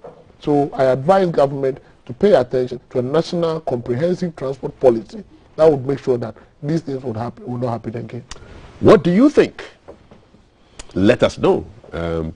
If you are one of those trot drivers who are playing football on the parks, you know, or those dancing mates and bus bookers, would love to hear your thoughts on the action that took place yesterday. I mean, looking at some of the scenes of people just walking, trekking, you ask yourself, is this Ghana really? Wow. 055-556-1034. The big issue definitely has to be the strike, and it's suspended now, but consequences thereof, and what are the things that have to be done to prevent this action from taking place again. All right. Linked to the strike issue has to do with budget matters. You know, so 2022 budget. Daily Graphic leads with government makes concessions, but no consensus yet on e-levy, says the finance minister. And then you also have the Meridian saying e-levy is our greatest opportunity to broaden the tax net. So let me read a little bit of the Daily Graphic and the Meridian to give you a flavor of the conversation. So government has made concessions. So exclusion of mineral royalties, collateralization in the Ijapa royalties deal. Earmarking of about 10 million cedis to complete feasibility studies and engineering for coastal communities adversely affected by the tidal waves, and the introduction of measures to avert any hardships that will result from the planned reversal of the discount policy on benchmark values. So these are some of the concessions disclosed at a press conference yesterday by the finance minister, saying that he had written to the Speaker of Parliament, formally communicating the details of the modifications, responding to emerging concerns by all stakeholders. He says the government will also revise the budget's position on the Aker Energy transaction to reflect a July 6, 2021 resolution of Parliament. So these are some of the concessions that have been made. E-levy, no consensus yet on e-levy, and that seems to be the key issue riling the minority, and even causing a split, because we heard of the minority leader saying, okay, well, if you bring it down to a certain percentage and then raise the threshold, but his members are saying, hey, e-levy must go. Will these concessions signal some movement forward, Dr. Osai? Yes, I think it will. I want to congratulate members of Parliament from both sides from the efforts they made, and I think even setting up of the de-escalation committee is a step in the right direction towards resolving the issues. And I want to also congratulate the Minister for Finance for documenting it, because the minority insisted that it must be documented and reflected in the budget before it can be considered. You know, so if you want to resolve an issue, you don't take positions that would affect the discussions or the consensus building. So I want to agree with them, and I want to say that they have done well. The finance minister has communicated to Mr. Speaker, but on the issue of the e-levy, he said consensus building is yet to be settled. I think looking at what is happening among the minority themselves and the differences in the positions taken by the various leaders, it is clear that they've not settled on the e-levy issue. So I'm not surprised it was not really part of the letter. But in his letter, he indicated that he will still work with the minority caucus in Parliament and other relevant stakeholders with a view to achieving consensus, and then after that he will revert back to the House. What it then means is that he's going to work with the various committees of Parliament on the estimate, because once you make a concession and you vary something in the main budget that was presented, you have to come back. You have to look at how it affects the whole figures and the estimate, and that one will be quality assured by the committees. So by the time he gets back to the floor of Parliament, they have reached some consensus and they agree on the implications to the whole budget, especially issues of the deficit, issues of the revenues and all of that. And then we can have our life back. And by 31st December, we would have a budget. So I think I put them on their back. They are doing well. They've put nation above politics, and I'm happy about that. Nation above politics. Dr. Mauto, so Franco, president of Imani, the think tank, says the finance minister statement on Japan ACA deals are a good first step. Do you disagree with him? I don't. I don't. But you know, for the first time in the history of parliamentary debate respect to budget-related issues, I think the issue of a hung parliament is good news for Ghana. For the first time, that issues of this nature, we have the certain government now have to sit with minority. That is proper representation of the people, working for their constituents, ensuring that whatever concerns raised by their constituents will be addressed in Parliament. And I'm happy for this. Once again, let me thank the MPs in Parliament. In fact, they're working for the country, indeed.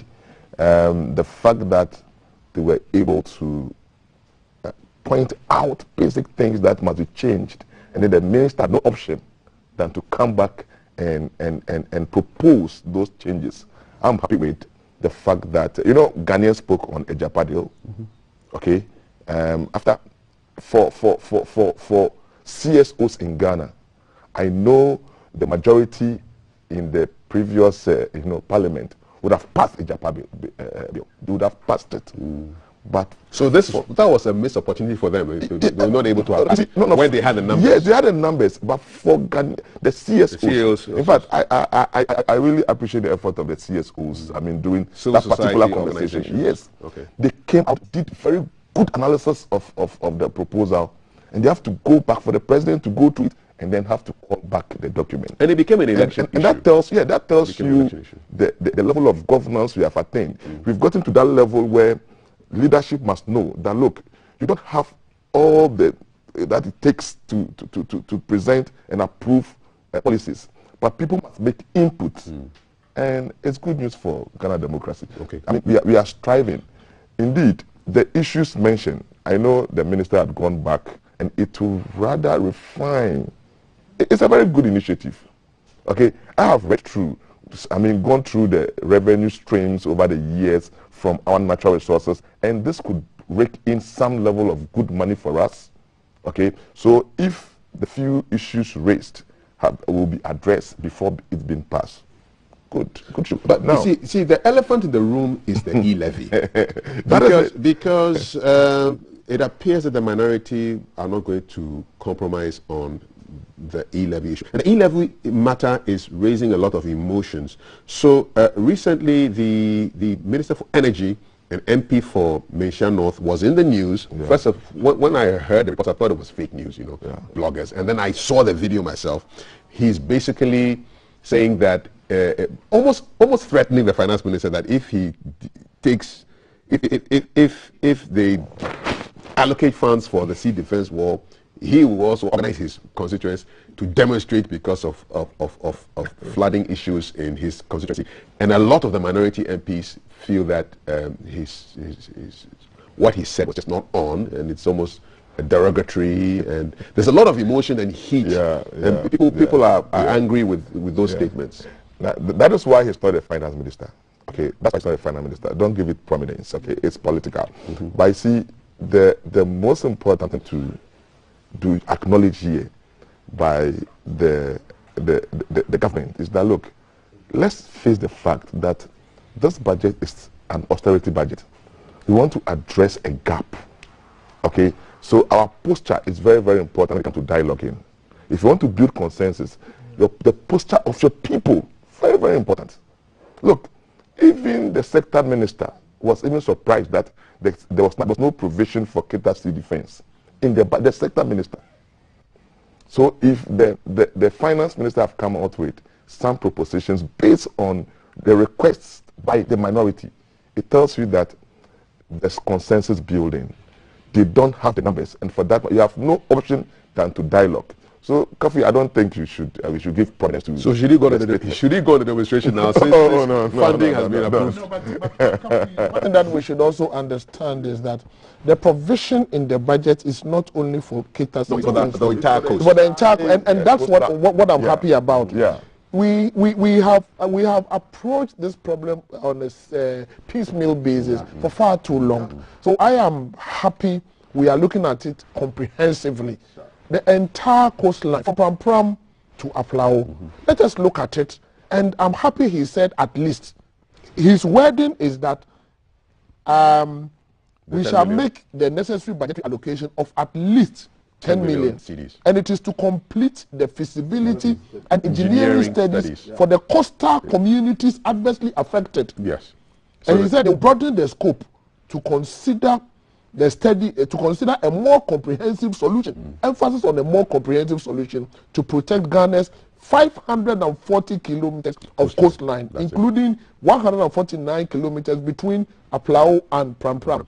You see, so the comprehensive approach to the problem is important. More global. Then this is why I want parliamentarians to keep an eye on. At least 10 million, we are starting 2021 with at least 10 million to do the feasibility for the entire space. How much are we going to commit in the next budget after feasibility to ensure that we continue? The ones that have been commenced, when are we going to complete it? So I think the tracking should be there. Should continue, and parliamentary oversight on this matter must be up and running. So I am happy, and I think that at least it's something that meets all of us halfway. But I don't know what I was saying. Probably your team can probably do some work on Labadi. That's my cousins in Labadi. The seaweed. They have problems with you. They said they are la. Please refer to the La people. The La people. The La people. Yes, indeed. Yeah, probably have to do some issues work. there. Yes. Yeah, we'll definitely keep an eye. You see how it's catching up with the road. Yes, indeed. All the trees around the place are just going down. Indeed. So it's a comprehensive thing that we have to do as a country. And I think this is one of the first steps we have to. And I commend, it's good. It's good. This is the sort of democracy we need in this country, where people cannot just use numbers and then, bulldoze their way through. Yeah, there was this.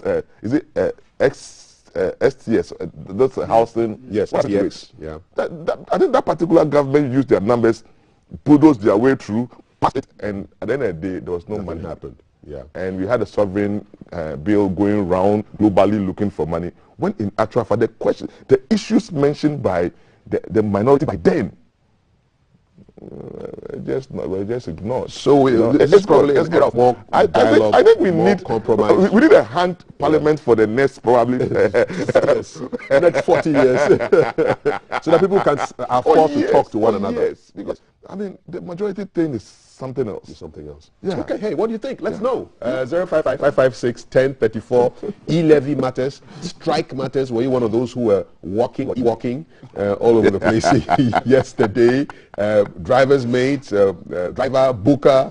How was your day yesterday? We would love to hear from you. Okay. 055561034. 1034. If you're enjoying the show, please share it on Facebook.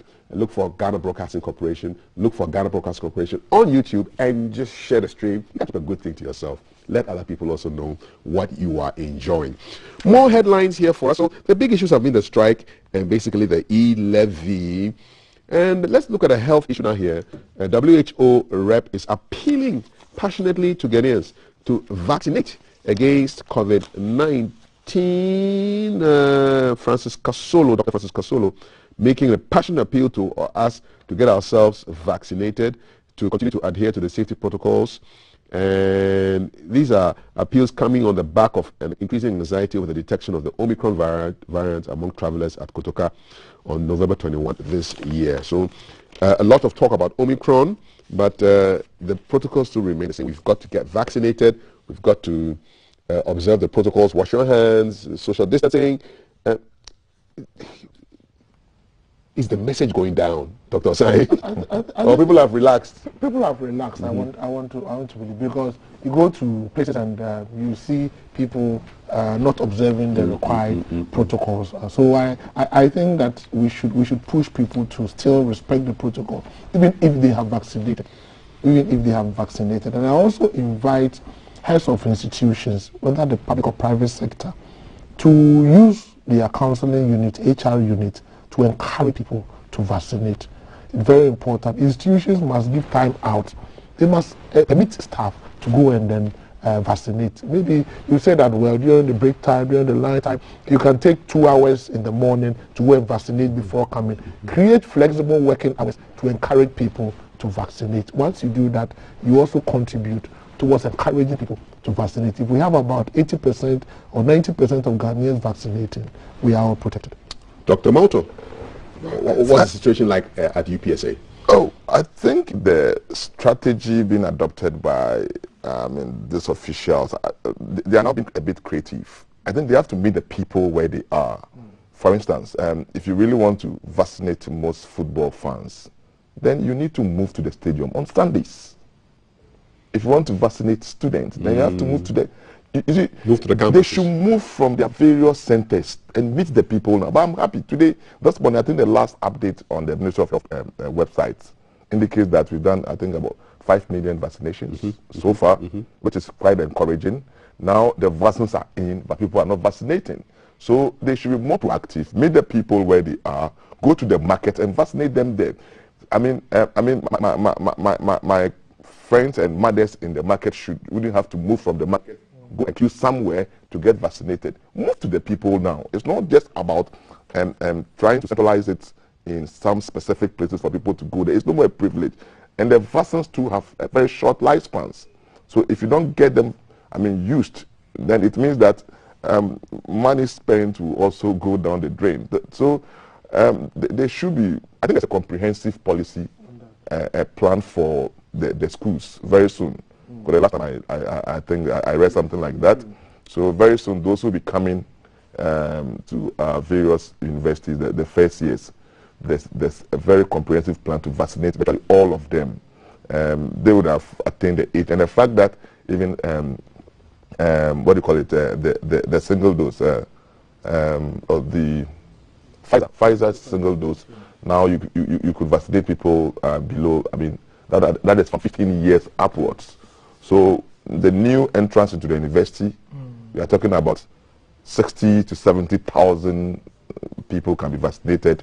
When we take advantage of the university. So while you're registering, you're also vaccinating. Oh yeah. These are things they should be doing. Meet the people where they are. Meet the people. Okay.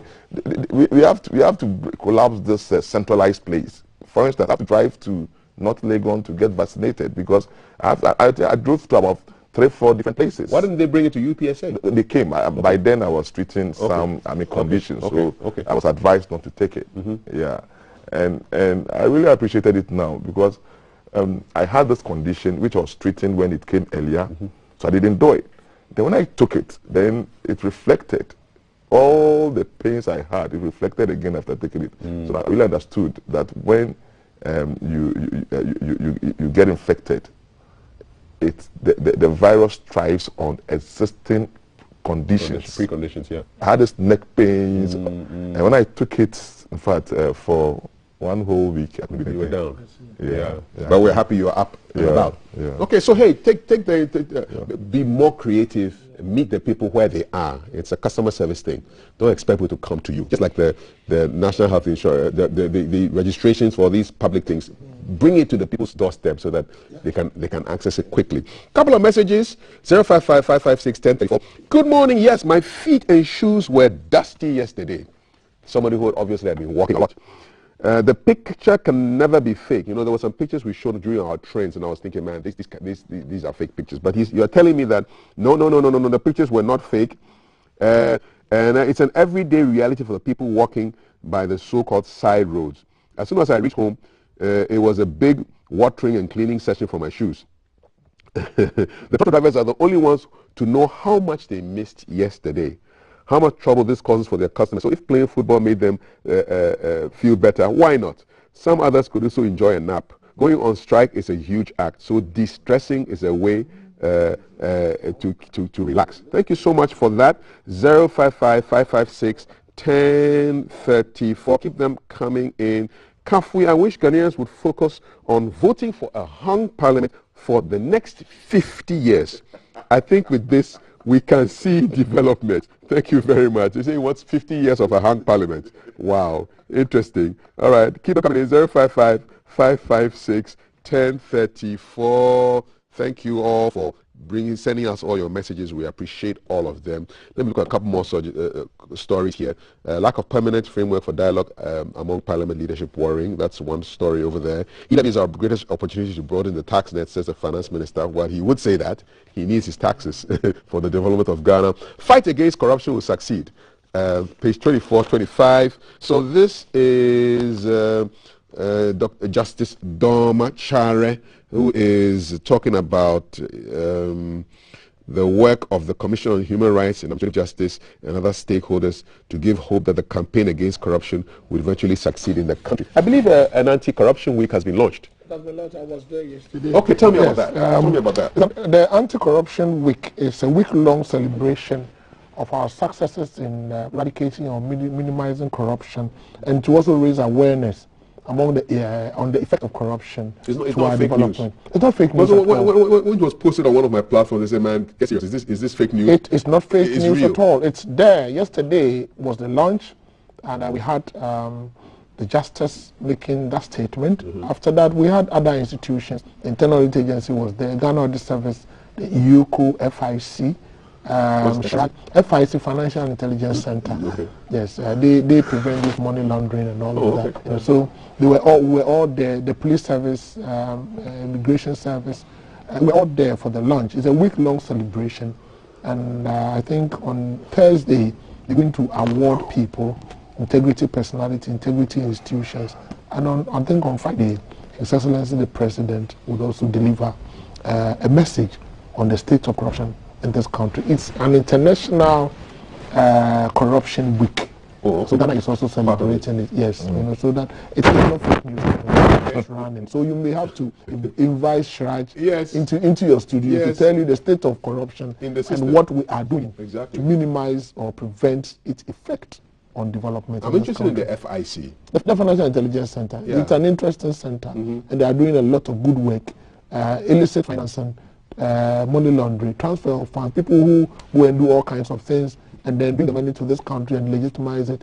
They are the ones who prevent Ghana from being listed on the international map as an illicit resource country. They are doing a lot underground without talking. So you may have to touch base with them for them to shed more light on the role they are playing to reduce the effect of money laundering on terrorism, even other activities in the country.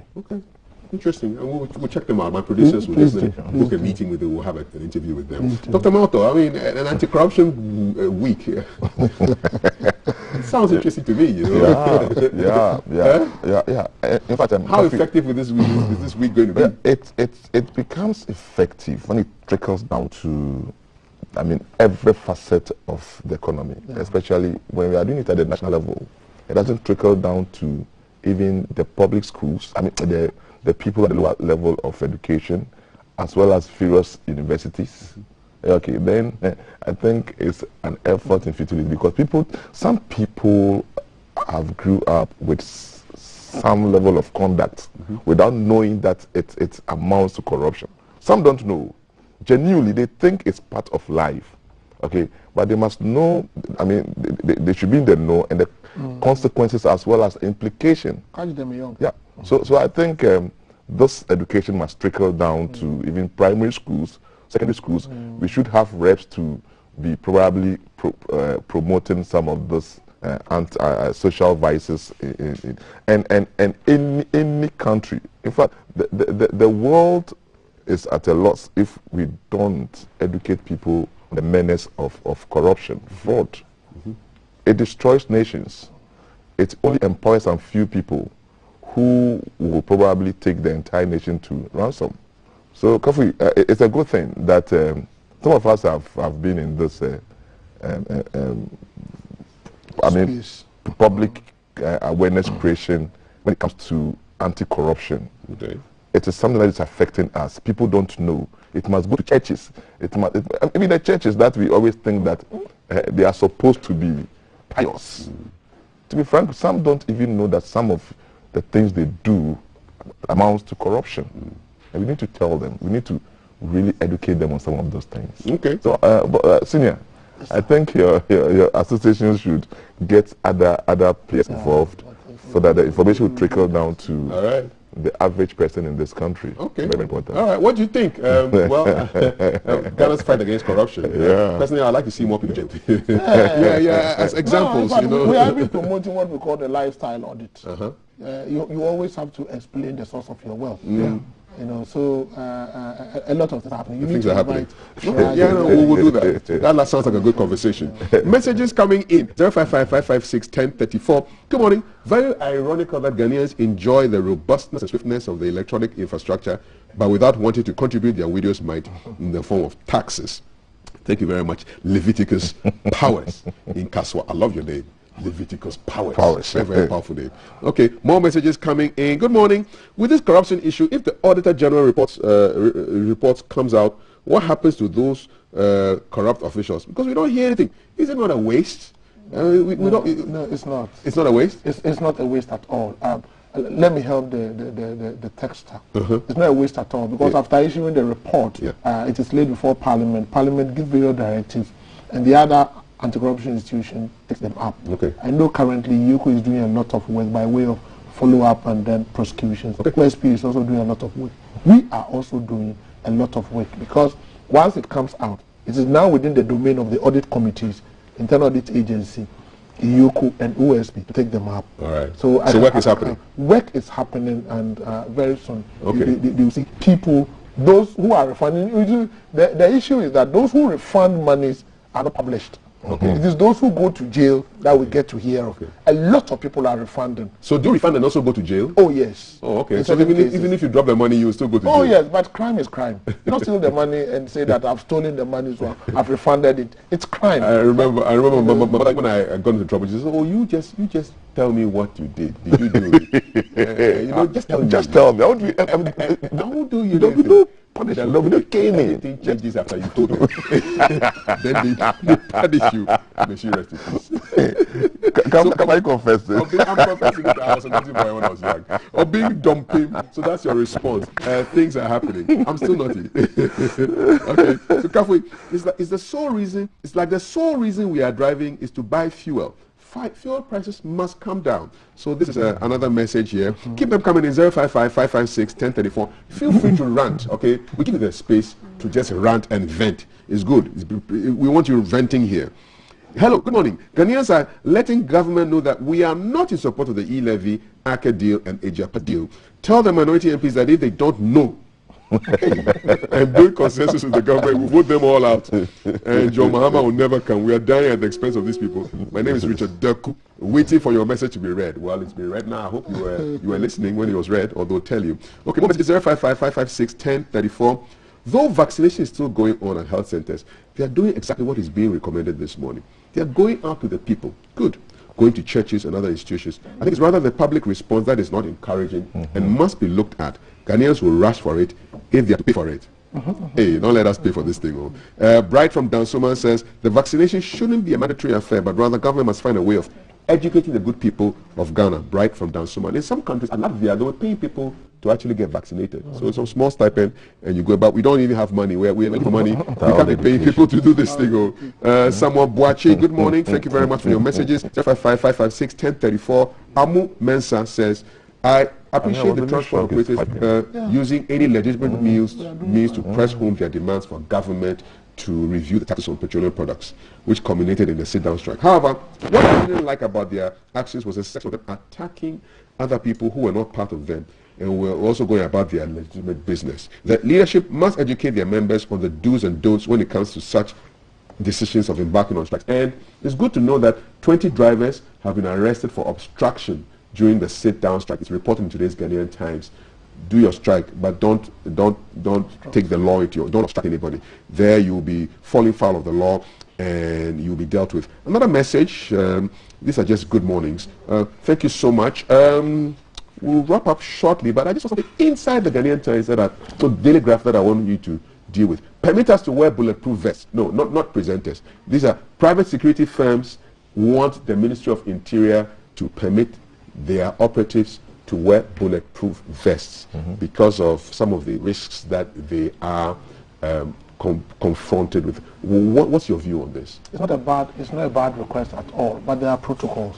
Even the use of arms by private security, there are protocols. So yes, it is a request, and it's a legitimate request. I invite the security agencies, especially the unit within the Ghana Police Service, to look at it and see how they can meet them halfway. There are protocols, and it is a legitimate demand. Say I owned a registered gun. Could I, under my kaftan from Saraban, also wear a bulletproof vest? You can. It's a double protection. And even the fact that you have a gun doesn't protect you, because it will depend on when you reach the gun, if you are attacked. Certain time they can disarm you. So the bulletproof is to prevent you, it's to prevent harm. Yes. Assuming somebody shoots from close range or from afar, you are protected. It also gives you the confidence to confront an intruder. So except that it will be expensive, and if you are not very careful, the private security firm will then end up passing on the cost to those who use their services. Okay. But it is a legitimate request that the police service can consider. Dr. Malto? That's fair. That's fair. Yeah. Okay. That's good morning. All politics is like marriage. Being single, you're optimistic. You make so much noise when you hear of a failing relationship. Once you enter into marriage, you realize that it's not a bed of roses. Patricia Planche. So you're going all philosophical on us. Thank you very much. She says her messages are never read. Is there a problem? Well, I just read your message. So there's obviously no problem at all. More messages coming in. 055-556-1034. I'm reading about Dr. Dufour. It looks like he wants to enter the fray. I mean, Dr. Malto, Dr. Osai, what do you make of his entry into frontline politics? He's been saying some interesting things, and I've been following him with keen interest.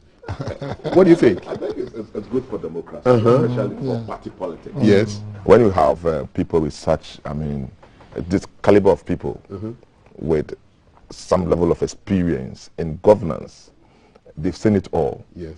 They've seen experience that is finances, and then being a former governor of Bank of Ghana, he knows how the finances of a nation is, managed, as well as, rising to become a minister of finance.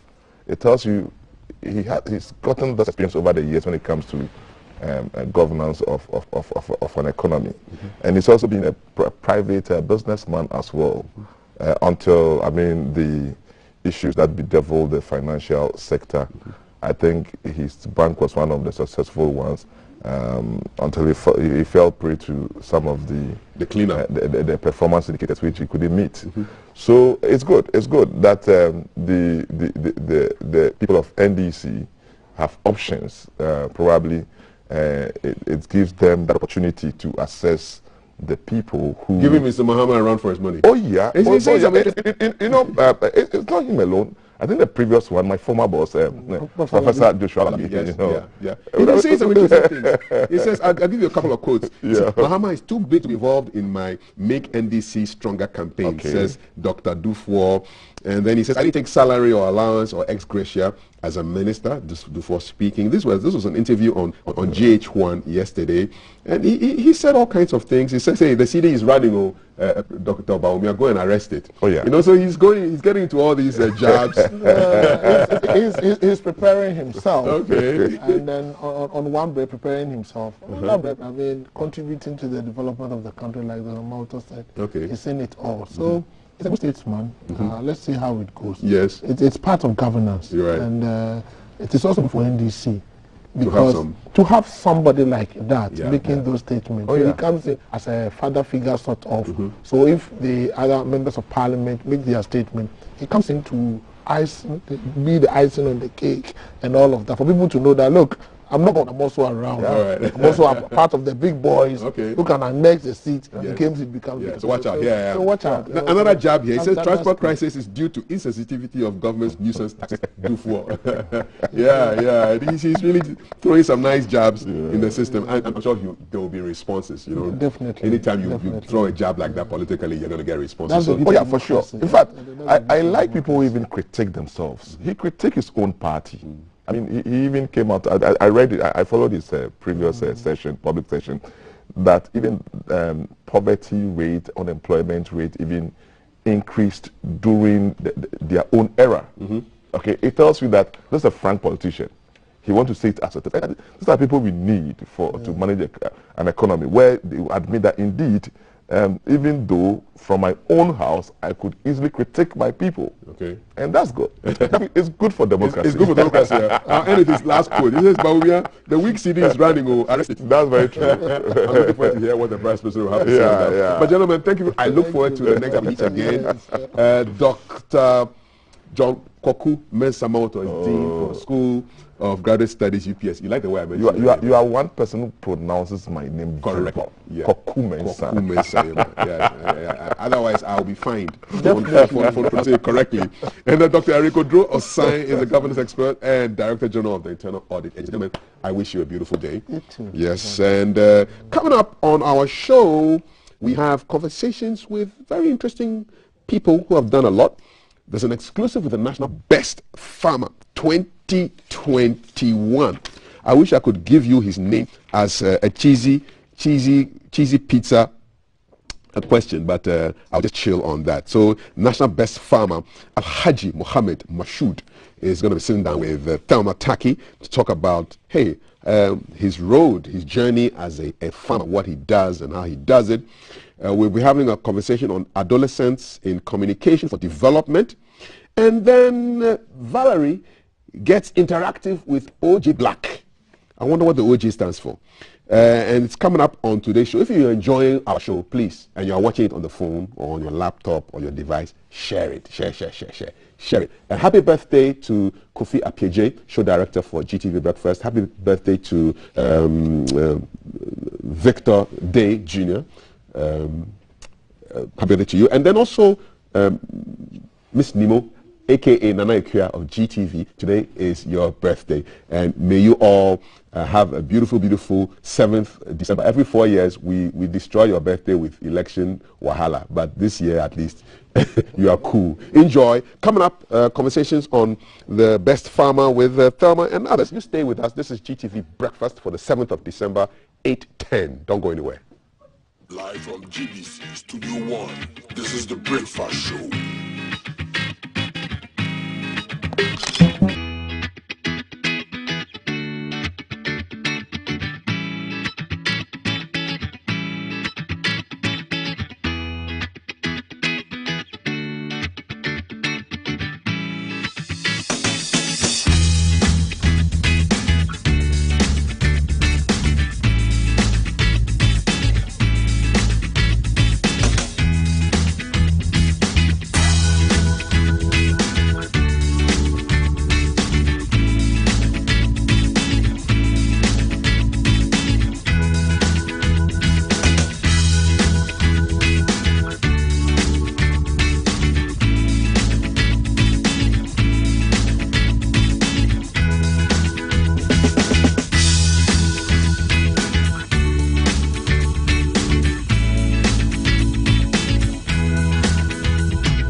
Live from GBC Studio 1, this is the Breakfast Show.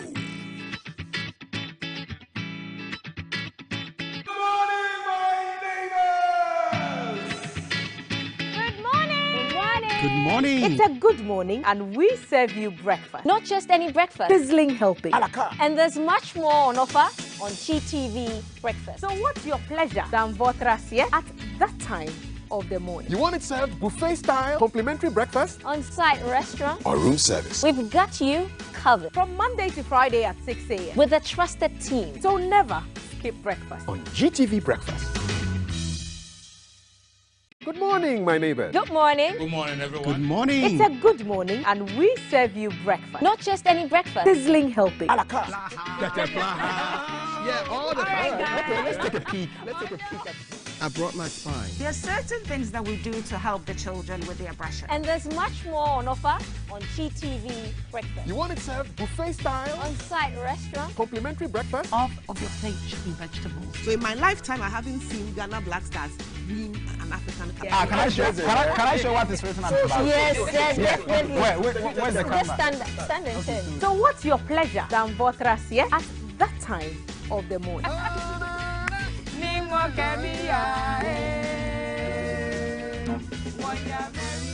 So never skip breakfast. On GTV Breakfast. From Monday to Friday at 6 a.m. We've got you covered with a trusted team.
Live from GBC Studio 1, this is the Breakfast Show.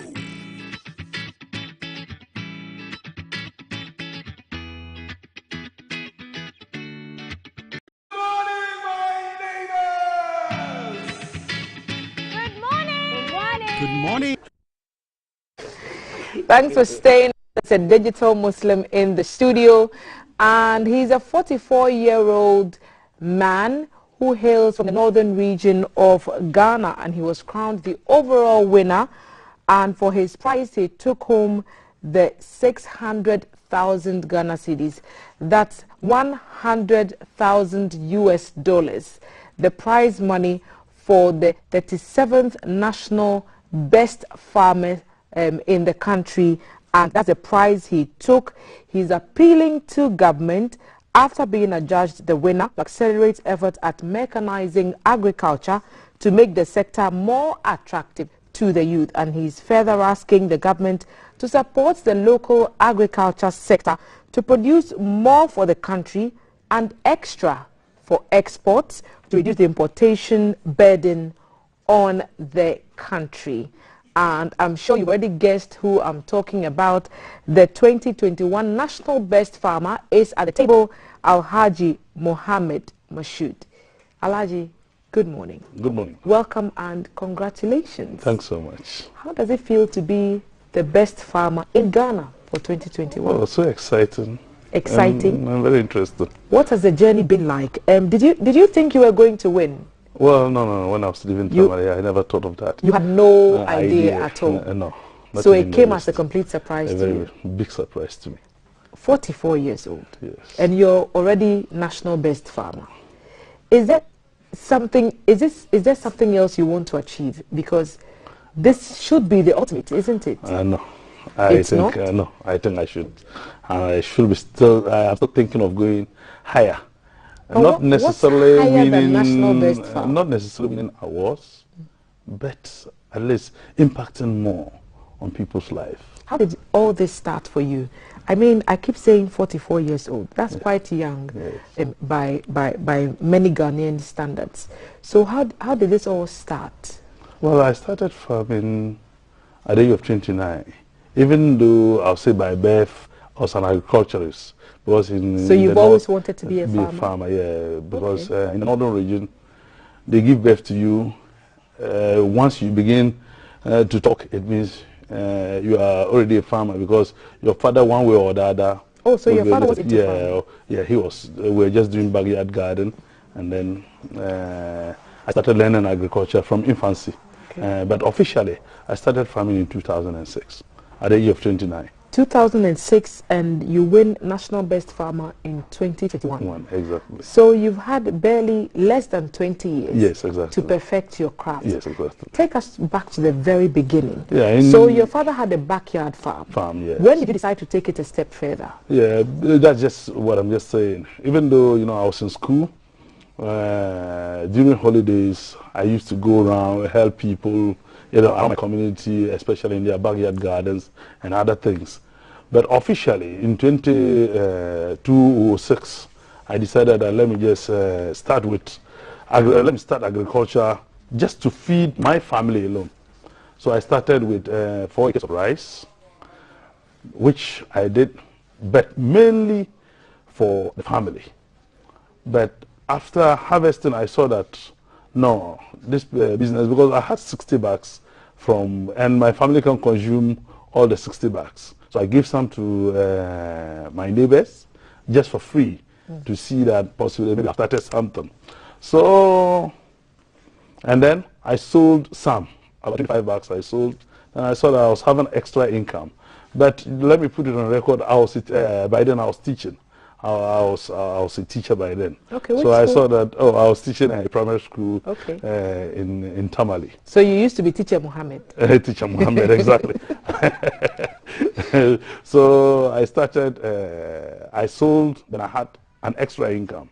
So I said, no, possibly this is lucrative. Let me upskill. But the following year I couldn't upskill because there was no money to upskill. So I continued with the 4 acres the following year. And then 2008, I did 8 acres of rice and then 2 acres of maize again.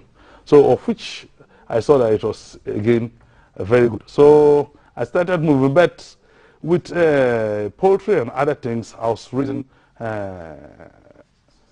local bears and then guinea fowl in the house. So up to date, the structures are still in my house where I'm still staying. Because I'm still living in my father's house. I think before we came on, we were talking about your farms being located in Mion, yes. And the poultry farm is in Tamale Metro. Is in Tamale. Metro, yes. Okay, so Mion is in. It's along the Yeni Road. Okay. But all my crops farms are in Mion. Even though I have plans of expanding to Zabzugu and other places to do my own farms. The reality is that what I do is that I support more farmers to grow for themselves and their families. But you are mostly based in the north? Yes, I'm mostly based in the north. 60 bags of rice you harvested from 4 acres, and then you distributed some, you sold some, you realized you're on to something, so you decided to take it a step further. Yes. Then what happened? So, upskill.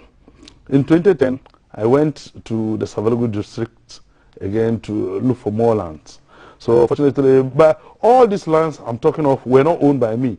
I was only renting or borrowing from people to do my farming. So in 2010, I went to Savalagu district and then I looked for other lands, about 20 acres by then, and then 8 acres of maize land to farm rice and then maize. After harvesting, I saw that it was no more what I was thinking. It was then a business I have to go into. So after harvesting, I had close to 500 bags in all. So in one season. In one season, and that year there was good price for. When I sold, I said, no, look, please, right now let me look for my own lands and then pick this thing as business and work so hard and see. Because I was the only one working. So my company or my farm was managed by me. I was a driver. I was everything in it. So I could only employ casual workers to help me on the farm. So when I sold, I said, no, right now let me look for lands within the north to see what I can do. So I then went to the Myong district where I have some farmer relations. So I started talking to them, and then they said, oh, the lands are there. If and only if you can, because there are trees, if and only if you can come and then do something. So I went there and I started clearing.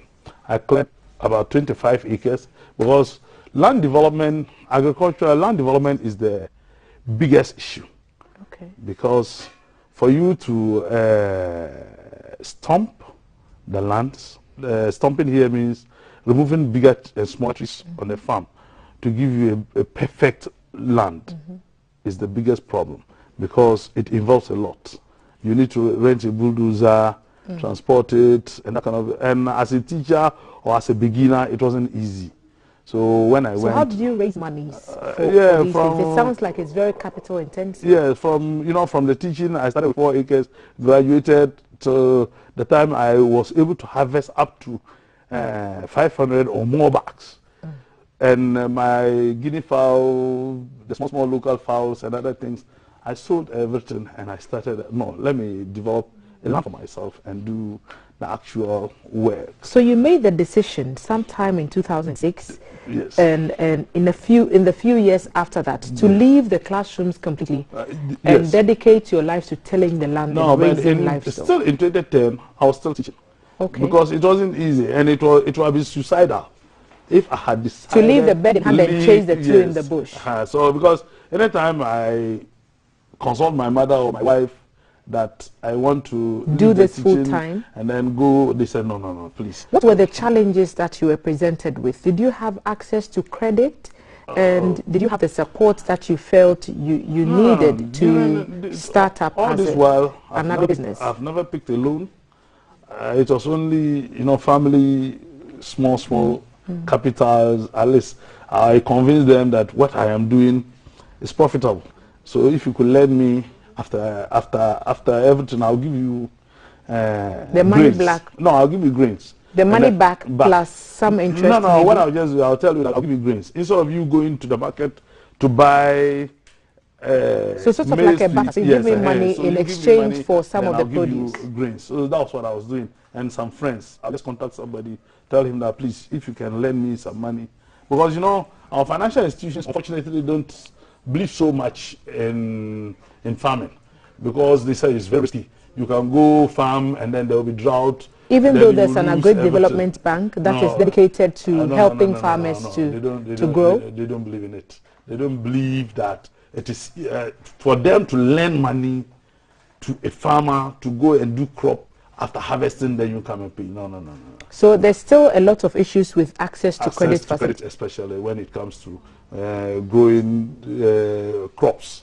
But you beat the odds. Whatever the odds were that were against you, you beat them. So what's the state of your farms now? Like, give us an idea how much land, how much livestock we are talking about. Currently, I have no less than 1,000 hectares. That's our 250 acres of land for crop cultivation. That's for soybean and maize, and 250 hectares. For only you? Yes, for only me.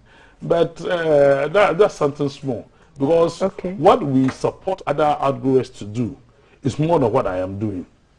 Because we support close to 26,000 outgrowers currently. 26,000. So, and each of them, we encourage them to do either 1 or 2 hectares of soybean and maize. Why we concentrate so much on soybean and maize is this. You see, soybean is a leguminous crop which fixes nitrogen to the soil. So, cost of fertilizer is going higher these days.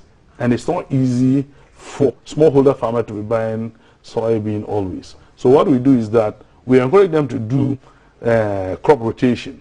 So when they do soybean on this land, maybe a hectare this year, maize on the other side this year, then next year they swap. So what the smallholder farmers are even doing under us is more than what we are even doing. The vision just doesn't stop with you; it extends to other farmers that you also support in the small holder farmers. Yeah, exactly, exactly. Because all the 5 northern regions, I have hand one way or the other in some people's farm. For up to Upper East, for instance, in Bulsa South, I have supported so many people. I don't just not only crop, but almost everything. For instance, mechanization, I try as much as possible to have access to mechanization, bulldozer, clearing of land, even training farmers and other things, and giving inputs like fertilizers, seeds, and other things to farmers, even up to Bulsa South. And they invite me, come, please train us, do something. All those things, we are involved. The reason I called you the digital farmer, because you've adopted modern technology into farming. How crucial is that for farmers to migrate from using manual labor to adopting more modern means of agric? Very, very important. You see that right now,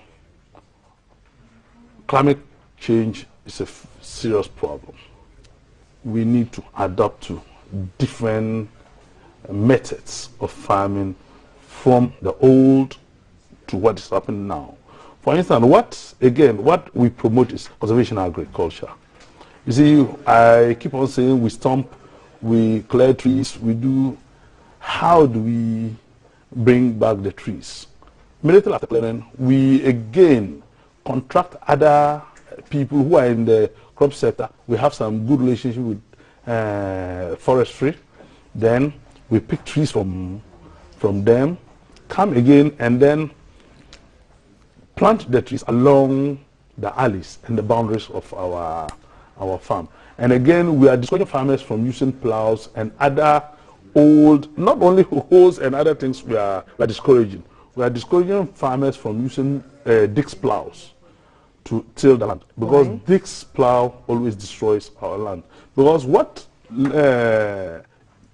every crop need to survive doesn't go beyond 9 inches. It doesn't but go these beyond. plows These plows get deep and then it destroys the soil. So what we are encouraging is that we are encouraging farmers to do minimum tillage by using only harrows or even conserving biomass on their fields. So whereby the following year they don't even plow, they just sow direct. Alaji, how does one become a national best farmer? Well, I would say it's easy, but that shouldn't be, maybe when you are starting farming, that shouldn't be what should be in your mind. No, just work or give out your best, and then possibly you'll be recognized. But this road has not been so smooth. So tell us about your recognition, because you talked about being recognized. Yes. How did that come about for you? In 2015, 2016, my regional directors, district directors got to know that what I was doing was big.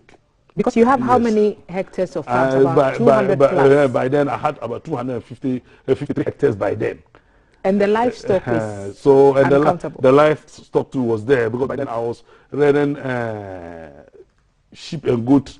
All of them were in my. You also have cattle. And cattle. Even you are into aquaculture, yes, so you have catfish. Catfish, yes. So by then I had not started those things, but cattle, goats and sheep were there, and then the crop farms were larger, and I was doing so well. You also have birds. Yes, I have those and other things. Okay. I have those guinea fowl, even ostriches on my farm currently. So when my district director saw that I was doing that, he came to me and then said, "No, Alaji, we want to profile you for regional." By then they were talking of regional. I said, "No, please. You see, what I'm doing is, I'm happy when I see people eating. So that's what I need, but not recognition and other things, please. So, so for those of us who love food, these should be our favorite people, the farmers and the fishermen, and we celebrated them at Cape Coast on Friday for the 37th National Farmers Day Awards, and we also have the best national fisherman. But the best national farmer is here. He grows crops, he also rears livestock, and he's sharing his life story with us. You can join this conversation by sending your messages across to us on our WhatsApp number 055-5561034, and we'll read as many of your messages as we can on air. You can also join our social media platforms. They're all verified: Facebook, Instagram, Twitter, and YouTube. And let's get interactive. Alhaji Muhammad Mashood is the National Best Farmer 2021. So we are talking about how you came to be recognized. So in 20, so they left me because they saw that I wasn't all that interested in prizes. So then, till 2019, when they saw that I had procured about 30,000 fertilizer to distribute to smallholder farmers. So they came around again. On your own? On my own. From your own pocket? From my own pocket. That's what we do. But you see, we enjoyed government subsidies. We don't go in for open market. We always make sure we put in an application at the Ministry of Agri, and then they will support us to get subsidized fertilizer from one particular company. Does the issue of smuggling affect you at all? Well, yes, definitely it should, because it's a national issue. And if the fertilizers are left in Ghana, it will be good for us, because some farmers are there right now. Their interest is this: they are not interested for Alhaji Mashood to give them fertilizers or seed. They themselves procure fertilizers. So how do you think we can resolve this issue? Well, what we can do is let's just sensitize Ghanaians, because it's Ghanaians who are doing the smuggling, and then at our borders we strengthen it, and the security network should be close to perfect. But your support for your own circle of farmers, yes, so is immense. Yes, but for us as a group, we have access to fertilizer from the fertilizer companies like AMG, ETG, Yara Fertilizer. We have a very good working relationship with most of them. So immediately we put in an application at the ministry, they make recommendation for us, and then we liaise with them. Sometimes we don't even pay. They give us on credit, somewhere March or April, then we pay off, because they have tried us and we have proven it. But all these things fed into your recognition exactly at the regional level. But so, at the national level. So what was happening is that, you know, when I started all these things, especially in 2019, where I distributed so much fertilizer. In 2020, in 2019 again, my district director approached me and told me that he wanted to profile me for national award, a national best farmer. I said no. You see, psychologically, I'm not prepared. What kind of psychology do you need to win awards? Well, especially if you put in the hard work. By then, I wasn't interested in coming into the limelight. I wasn't just interested. And you are now? So something like that. So I wasn't interested at all. So I told him that no, he should wait. So 2020, he approached me again and said, no, Mashood, what you are doing, you need to be recognized. So I told him that no, you see, I'm not all that interested. So let's talk about even the selection process. Yes. For who becomes even national best farmer. Yes, so there's a perception that there's a lot of whom you knows in there. Is that the case? No, I don't think. You don't think so? No, it's not. It's not. Do you have any, because these are concerns that you have raised, and so we just put them across. So yes. We just try to represent all voices on this table. Yes. There are perceptions that you have to know somebody high up the hierarchy to win national best farmer. No. And there's also the perception that you have to belong to perhaps the ruling party to win national best farmer. I don't think. Or have a friendship with perhaps the Ministry of Agriculture, or relations, or some kind of political affiliation with the ministry and other stakeholders. This is very important. You see, you can't be a successful farmer if you don't have a relationship with the Ministry of Agri or Department of Agriculture. It's not possible. you need to have, because all agricultural... You're saying it's a professional friendship yes, and not a political not one? a political friendship. Because people, how many politicians are in the ministry? Maybe 2 or 3 or 4.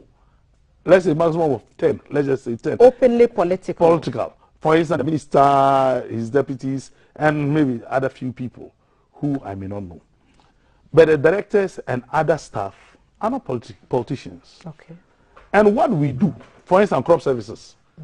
I always go to crop services. I go to animal directorate. Are they politicians? No, they are not politicians. And they are the people we are working with.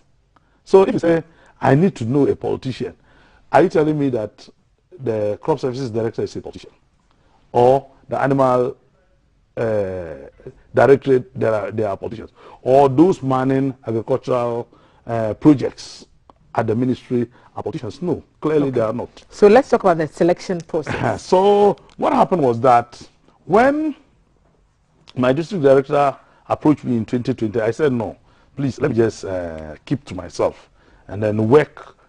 If not, it will seem like I'm doing something to be recognized. Elijah, let me just bring your attention to the fact that we are seeing some of the videos of your farm. Yes. And we are showing them to our viewers now. We are seeing some of what you do.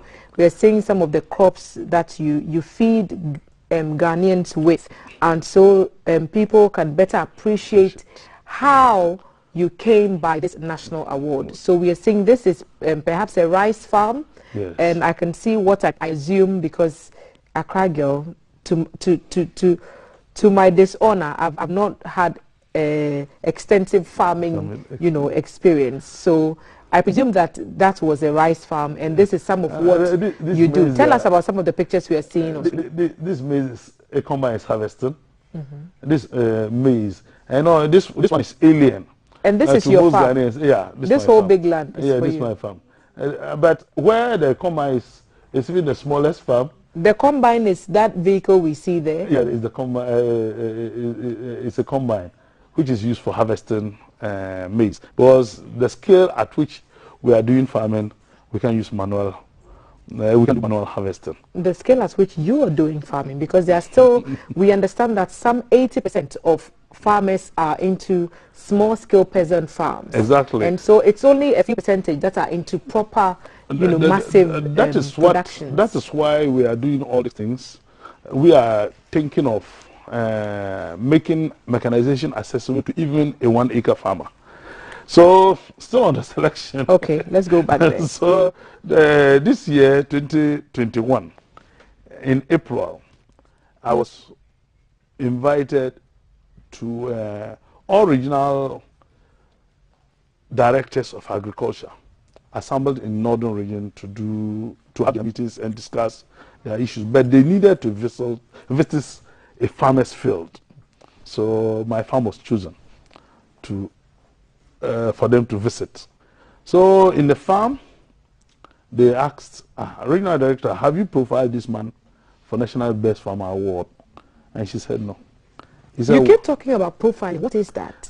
Possibly they will take your particulars, what you are doing, and your social responsibilities and other things. They will just write everything about you and then present it to the regional, and the regional directors too will forward it to national for consideration. And then I presume there's a panel that sifts through all the entries and decides that this person should. Yes. So after profiling you, they present to the regional, and then they will present it to national. Then the national level, they will constitute professors from the universities. Professors? Yes. They are not coming from the ministry.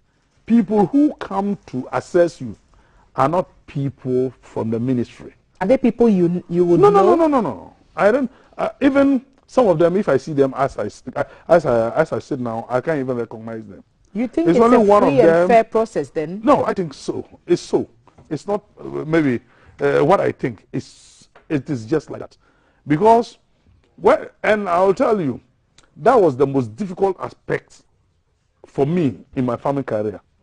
Because those people... For the professors to assess what is done over the years. Yes, because they come to ask you technical questions. Okay, I'm a practical man. But these people are professors who understands what I do more than I do, more than me. So they came around, they interviewed me. It was a long interview, about 1 hour. It was about 1 hour 30 minutes. Then they went around my farm. So there was some kind of interview session? Yeah, they will interview you first. Before you come, yes. Right. They will interview you, assess what you said you have. If you say you have a cold room, they want to see the cold room. If you say you have a rice mill, they have to see the rice mill. If you say you have a fish pond, they have to see the fish pond. And you have all these yes, things on your farm. My farm. As we are speaking, when you come to my farm, it is there. Invite us. Okay. Possibly, I'll just take this medium to tell you that next week, okay, maybe after the Christmas, a new year, you can start. You can come to my farm and then you see what is there. So a lot of young people are not enthused when the suggestion is put forward that they should get into farming. Do you find that worrying? Because, you know, in Ghana, so many people think farming is for the aged or people who have retired from work. We don't take it as profession from school. When you come from school, even people who did agric in school. And that's one funny thing. I am not an agric student. I've never sat in an agric class. You haven't? Never. So all this is answer? Yeah, it's just experience. Experience. I've never sat in an agric class. I was a technical student from secondary school, Tamale Poly and other things. So even people who did agric in school are not even being encouraged. Why do you think that is? Because like what I've just told you, you know, even in school, when they are punished, they tell you to go and weed. Yeah. So from our perceptions have been built that, oh, this thing, agriculture, rather than a business venture. Agriculture is just a punishment. It shouldn't be. So from school, you don't even want to go there. Do you think government has done enough to present agriculture as a viable business venture and not, you know, a looked down upon sector of the economy, which is a high earner for the government as well? Yeah, for now, I say government is doing a lot. You see, I am a person, even if you give me a pen, I appreciate. Even water, you just give me, I appreciate. So the little government is doing, I see it to be very good. Subsidies, bringing in equipment to subsidize. For instance, if you go to the open market, a tractor is almost 220 or 230,000 Ghana cedis. Government brings in tractors and subsidizes at 140,000 Ghana cedis for farmers, which we are fortunate to buy almost 13 tractors from for Ghana. Your farm? Yes, for our farms. So all these things, look at it. The difference. You're seeing some. Are these some of the inputs you're talking these are about? some of the, so what are we seeing now? We are seeing cereal harvesters, tractor mounted.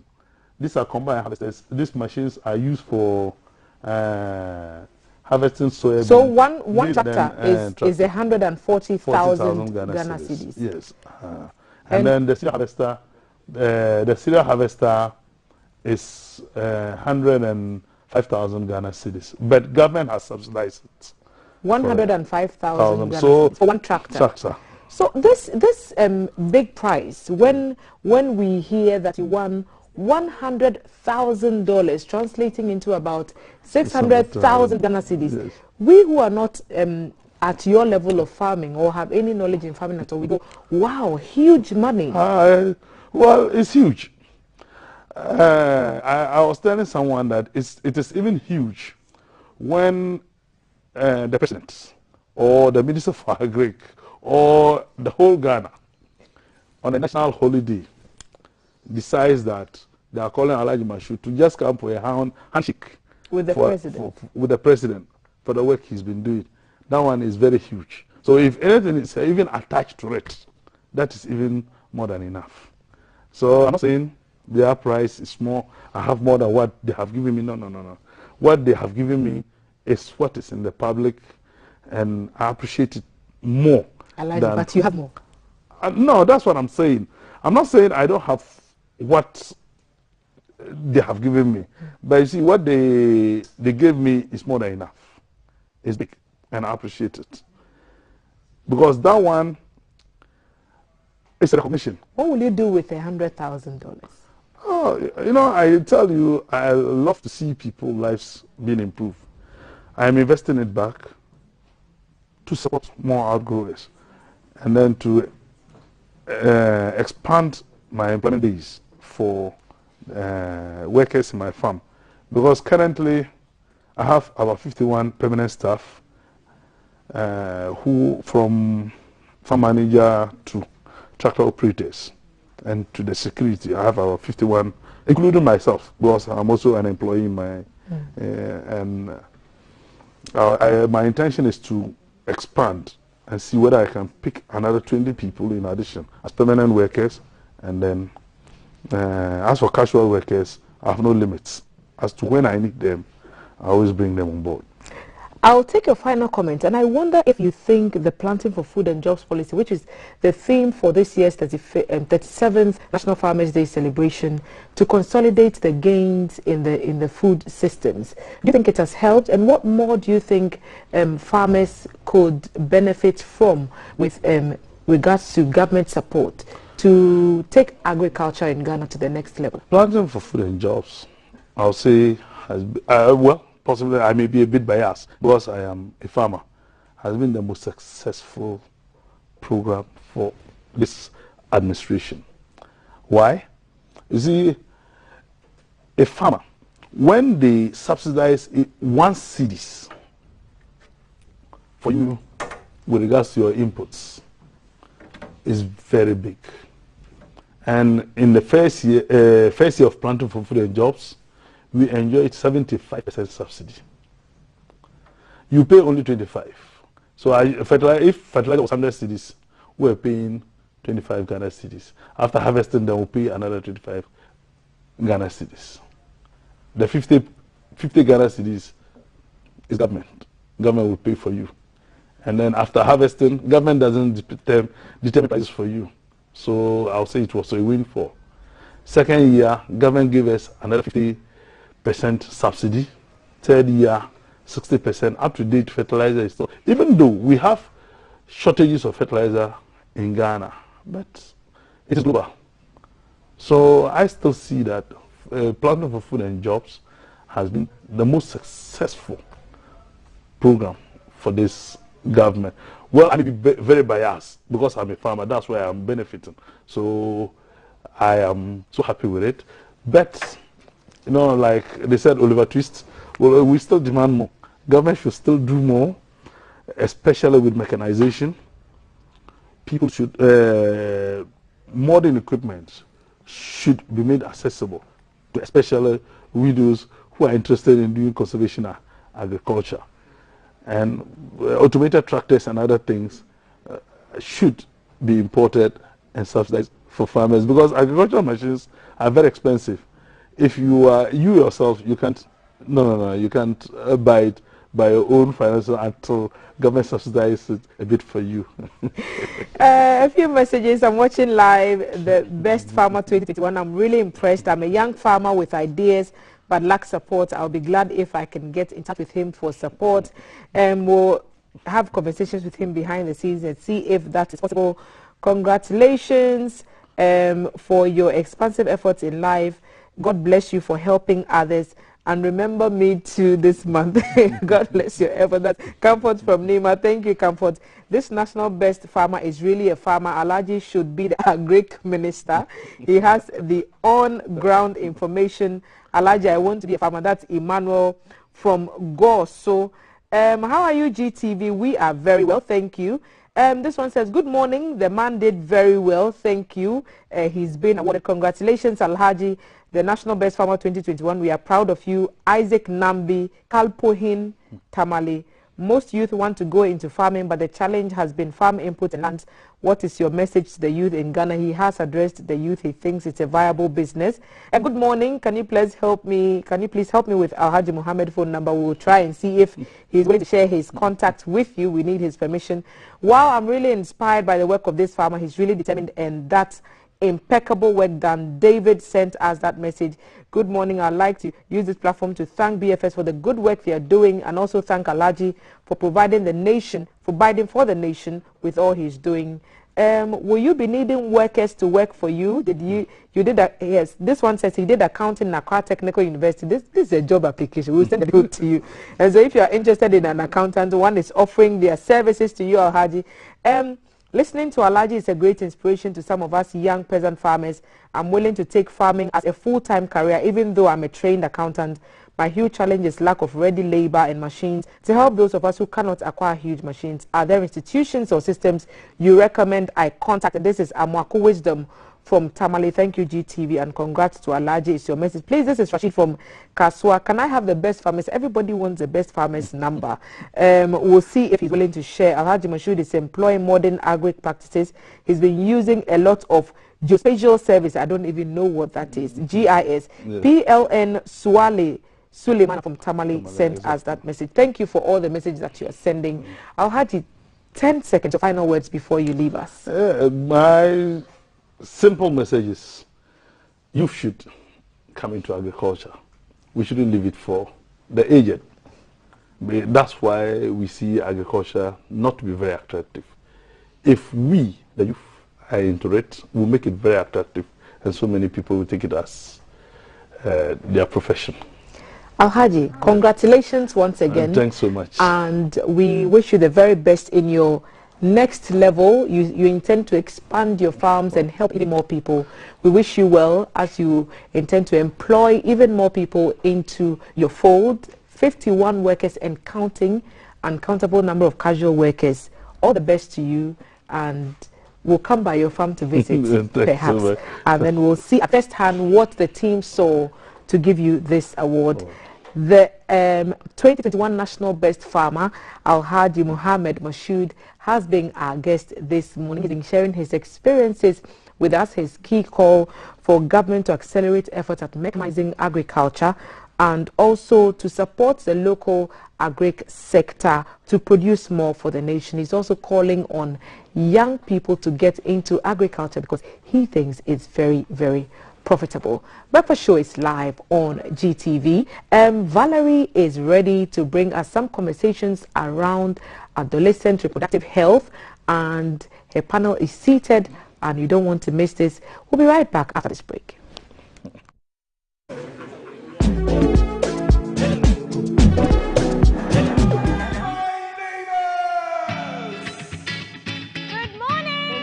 Good morning. It's a good morning, and we serve you breakfast. Not just any breakfast. Sizzling healthy. And there's much more on offer on GTV Breakfast. So what's your pleasure than Votrasia at that time of the morning? You want it served buffet style, complimentary breakfast? On-site restaurant. Or room service? We've got you covered. From Monday to Friday at 6 a.m. With a trusted team. So never skip breakfast. On GTV Breakfast.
Breakfast table. The hashtag to follow is GTV Breakfast. So happy birthday once again to Kofi Apiji. Happy birthday to you, Yaira. We are having a party in studio.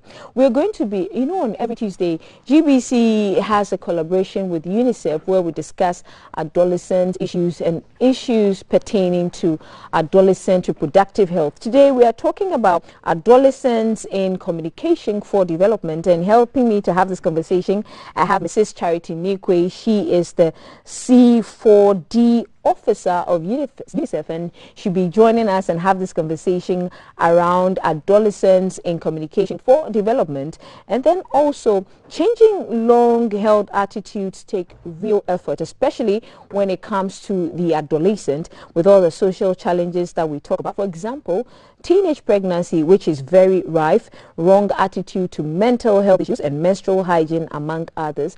We also need to package information that suits the needs of the target population.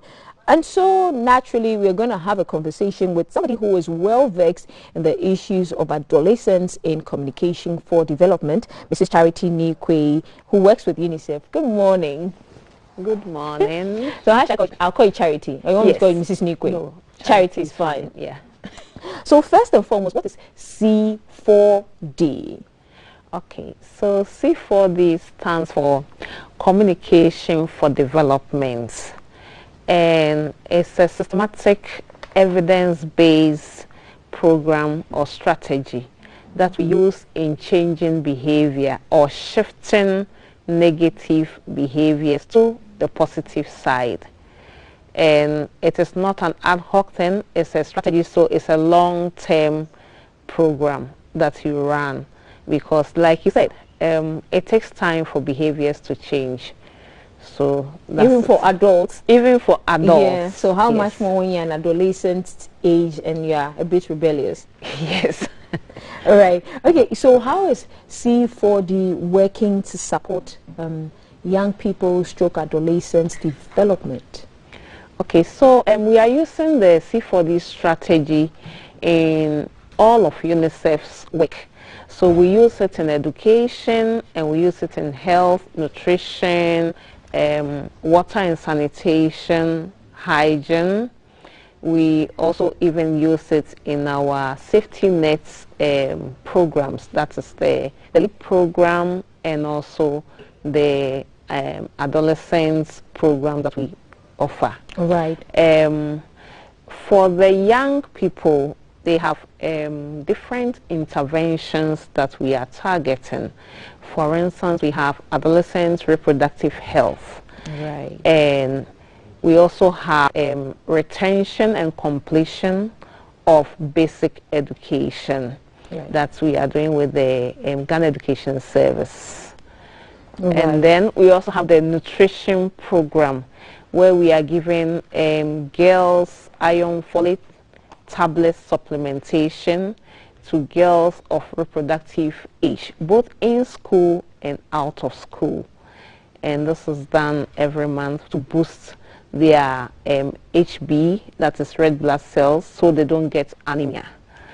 So we have a couple of things that we do with adolescents, and we use different platforms.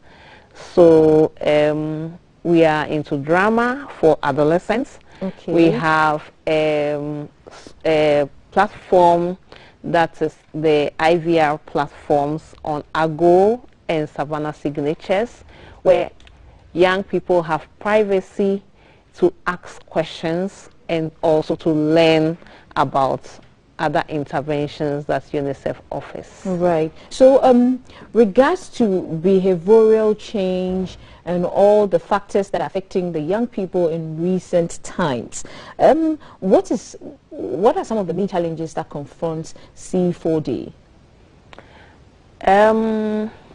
There are quite a number, because we are dealing with adolescents. First of all, you need to get consent sometimes from parents. And so it's not just an adolescent program. We also have to bring in gatekeepers who are sometimes custodians of these social norms or rules that adolescents have to follow. Okay. So I'm going to speak for the adolescent here. When you say lay down rules and customs, what are the basic ones that adolescents need to keep an eye on? Okay, so I think some of it is on marriage in certain societies, okay, where we are trying to promote, we are fighting against child marriage. And then if you get into a society where in that community 15-year-olds are getting married or are getting pregnant and being pushed into marriage, because a lot of the child marriage that we have seen in Ghana is because the girl got pregnant, and that is not what is in the society. I mean, it's not like there's child marriage, but because the person got pregnant and so they are forced to marry. And if there are rules like that in the community, then we'll have to sit down with the elders to see how best they can support the adolescents, even if they get into such problems, to be able to come out and go back to school. And you know, the Ghana Education Service has launched a new policy that allows teen mothers to get back into school, yes, and continue with their education. Okay. And then there's also the adolescent corner, reproductive corners in the health facilities, where young people can go for education, information, and all that they need to be able to stay in school, abstain, or make informed choices, even if they want to be sexually active, so they don't get pregnant or get STIs for that matter. Right. Yeah. And also, how is UNICEF helping the various communities and groups, especially those not in the capital but in the far-to-reach areas, with C4D? Okay, so like I said, C4D is a strategy. So if you look at our child protection teams or child protection colleagues, they have child protection teams in the communities where we work. And these are vulnerable communities that, together with the Department of Children, have been selected, and also the Department of Community Development. And certain NGOs are working in these communities to support. Charity, and not to cut you off, can you name some of these communities that has been identified? So, for instance, we are in Yellow Krobo, and then we are also in Asawase, and then we are in communities like Chifuhima in the central region, in Elmina, also in the central region. So those are some of the places where we are working. Okay. Yes. Were there particular factors that led to your organization choosing those communities? Yes. Like I said, it's evidence-based. So normally, if it's on health, you go to the health sector, and then they'll pull out their data and say, okay, so those and those districts lack these things, so can you go and support them? And then you get to the district, and then the district will also give you the communities. If it's education, the same thing. We are doing retention and completion of basic education, so you work with the education GES, and then they send you to the districts. So those who have the weak indicators in these things, and then we work directly with them, so that they already have the data, and so when there's any improvement, we are also able to evaluate and assess what we have done. Right. Yeah. And then also, can you give us an ideal situation where C4D has been able to change the lives of its target audience? Evidence, maybe. Yes, so many of them. For instance, we started with right age enrollments. At the time we started, there were a lot of children that were going to school far above the right age, which is 4 years and 6 years. 4 years for KG and 6 years for grade 1. So you have 8-year-old, 10-year-olds, and in the communities and districts where we started, now parents know that the children should go early. It will help them, and also it helps them to stay in school, because at a certain age, when you are learning, it is very difficult to grasp some of the things that you are being taught. But if you go at the right age, then the level of teaching and learning is at the best. Okay. And so the right age here would be when? So right age is 4 years for KG and 6 years for class 1.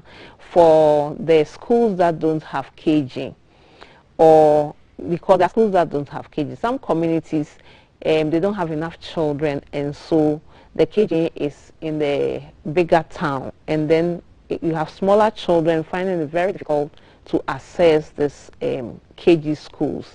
Yeah, so that's one of it, and you find a lot of mothers or caregivers now understanding and enrolling their children. Another is birth certificates. Ideally, every child should have their birth certificates before they are 1 year. But since we started the program, even those who don't have, adolescents included, have also gone for their birth certificates. I must admit, you have to pay something small if you are more than 1 year to obtain those birth certificates. So we have that. And then there's an AGO platform where adolescents have found it very profound to ask their questions in privacy and in confidence. And they have also been linked to experts, advisors or counselors to help them to sort some of these things out. They themselves have come out to say that they are very confident in the platform and they like it because it gives them privacy. Okay, so what platform is that? Just for the benefit of those who do not so know we how have to get the onto the AGO platform, which adolescents dial 5100 on MTN, and then if they have further questions, we have the Savannah Signature She Plus platform, where you have live counselors on it. That's AGO. AGO, AGO. Right. Yes. And the toll-free number is 5100 on MTN. Only on MTN. On not the other telcos. Not the other telcos. Okay. And so in wrapping up and letting us know the whole issues behind C4D, what would be your final comment to parents, adolescents, guardians who probably have issues with dealing with their adolescents? Okay. So I will say that adolescents have many issues in Ghana, and so parents and guardians and even community leaders should have teams to help these adolescents deal with some of these things. Some are very private, and so at the same time they should also be able to work with NGOs in their communities to help the adolescent, because not everything that an adolescent can tell the parents or guardian, but a neutral person may be able to help. Thank you. Right. Thank you very much, Charity, for coming on the show. We've been speaking to Mrs. Charity Nikwe. She's the C4D officer at UNICEF, and she's been helping us to have this conversation around adolescents in communication for development. And be reminded that on every Tuesday, GBC, in collaboration with UNICEF, we discuss issues around adolescent health, adolescent reproductive health, and everything adolescents. We're going to take a quick break. When we come back, we are going to be talking to OJ Black. Here's a quick break. Live from GBC Studio 1, this is the Breakfast Show. Every day he has a drink filled with malt. Every day he has a drink filled with malt and milk.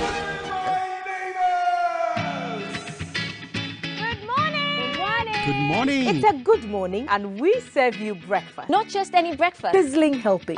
And there's much more on offer on GTV Breakfast. So what's your pleasure, Danvotrasia, at that time of the morning? You want it served buffet style, complimentary breakfast? On-site restaurant. Or room service? We've got you covered. From Monday to Friday at 6 a.m. With a trusted team. So never skip breakfast. On GTV Breakfast.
This is the Breakfast Show.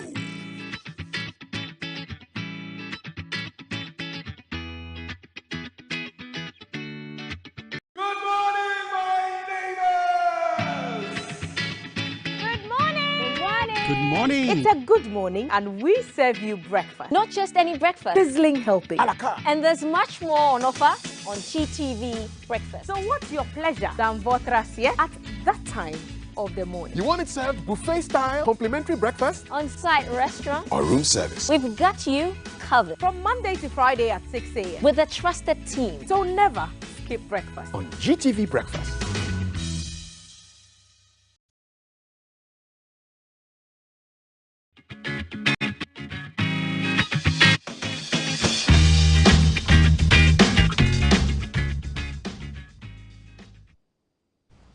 Welcome back. And so today the show has been packed. We've been educating you, giving information, and now we are going to be giving you a little bit of entertainment and some education.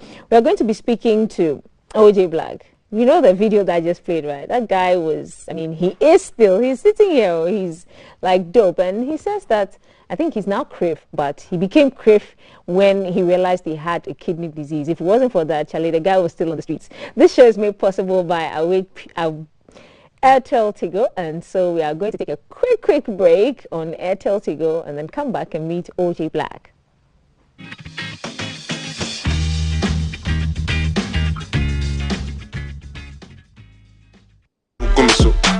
You want 15,000 Ghana cedis. Sapato the birthday. The better cement. Yeah, me who sika kesi no menu supreme. I start to me go fee. Me nenye to me go get 10,000. But you go there so much go there so. But scan pato the kwede. Me be try menu. But we any then now we be a person star 500 hash. Let me say nyam pakura. My winnie for 5,000. It is our Airtel Tigo Sua, making sure say what I list 500 has no activated to go mission. Airtel Tigo, life is simple.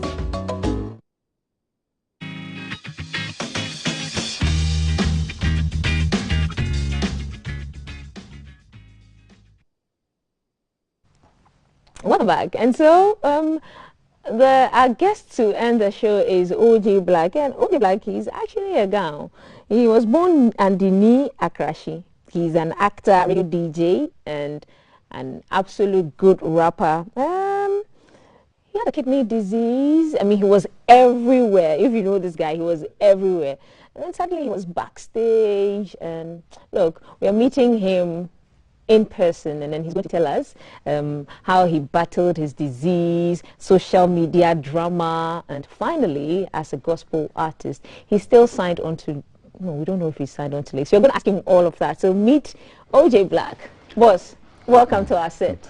Thank you. Have you ever been at GTV? Oh yes, several. But have you been on this set? No, not this set. What are the vibes you're getting? Honest vibes. You're a Christian now, no lies. Oh no, I don't lie. Me when I wasn't born again, you were like it. So what are your honest opinions? This set is better than before. And what about GBC? Yeah. Your views about GBC? You know, we are moving from bureaucracy to business. Like even the set, what I'm seeing here is beautiful. So you think we can do better? I mean, you've upgraded, yes, but we you like can do that. better. We've upgraded. Yeah. Have you upgraded? Of course. How have you upgraded? With the word and is it and then what? And even look at me. Yeah. Don't I look smiley now? You look fine now. Before I was. Now I am this. Right, guys. So meet OJ Black in person. So how did you get into music? Tell us in a nutshell how your musical journey began. Oh, way back from Achimota School. If you ask anyone who went to Achimota, even way back from the Achimota Primary, we used to do beatboxing and all that. When I got to secondary school, Nino's Night, I was part of it, and you know, it started from there. Started from Achimota School, yeah. Okay. In Achimota School on entertainment nights, you used to go on stage, perhaps rap. Oh, of course. Just any Achimotan who was there around my time will tell you. We were one of the main people always on stage. But you're still very, very relevant. I'm going to put you on the spot. Not that, but I want you to rap for us. Not in secular music or secular lyrics, but maybe gospel. Hello, go on your rap.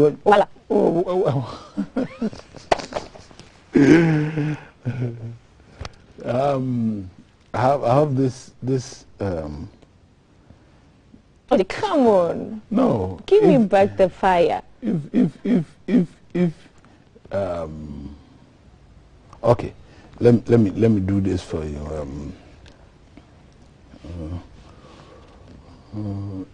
This time I'm more into singing. Singing. Even though I saw rap, but oh, champion. Okay. Let me give you a little bit of Ajomi. Okay. Ajomi. Yes. Okay, Ajomi. Imomi. In the hospital bed where you saw me. I was crawling. Now running. Very soon safe I'll be flying. Cause the blessing where you bless me, no they fade. I'm getting higher than I've ever been. So many things you do for me. Your promises, delivery, no delayed. I'm getting bigger than I used to be. The things you do to me, Baba. So that's OJ Black in the flesh. OJ Black, tell us about your name, your stage name, OJ Black. You know, most people, when you do the switch from secular to Christian music, they actually change their names and their brand. But you've stuck to the name OJ Black. Yes, because I think God knew, the Holy Spirit knew that there will be a time that I will still need the OJ. Even though initially it was also James. But now it's Oracle of Jesus.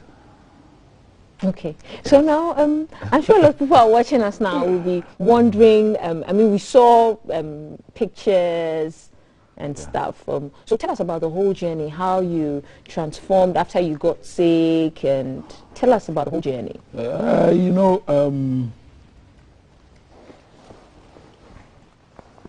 I would say that, I always tell people that the other time I was having an interview and the presenter told the presenter that he was asking me, so if you become well, are you sure you still do the gospel thing? I said, who told you I'm sick? You see, I told him media naba, and my media won't come on them. But me know your hospital ni your tester, you be sure you're sure. Everyone is sick. Yeah, I agree.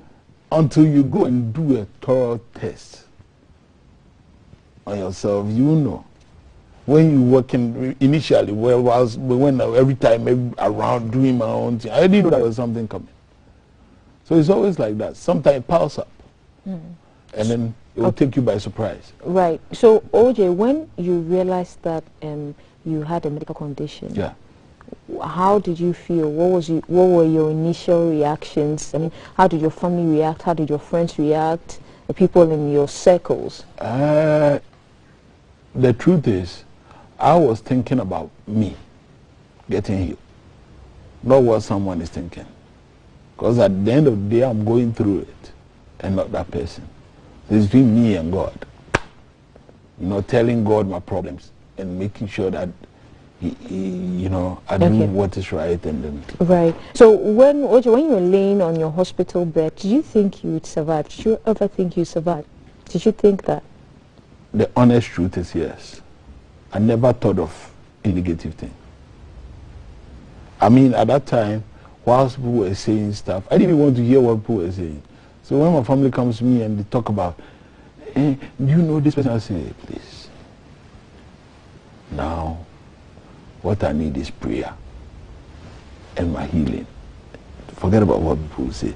People want traffic on their pages and all that. And I'm a media person, so you know myself, I did journalism and I'm a public person. Yes, so, man. Yes. So I understand this kind of.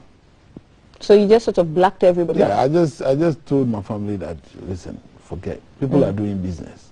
Just forget it. I don't want to hear it, because when I hear it, it will affect me.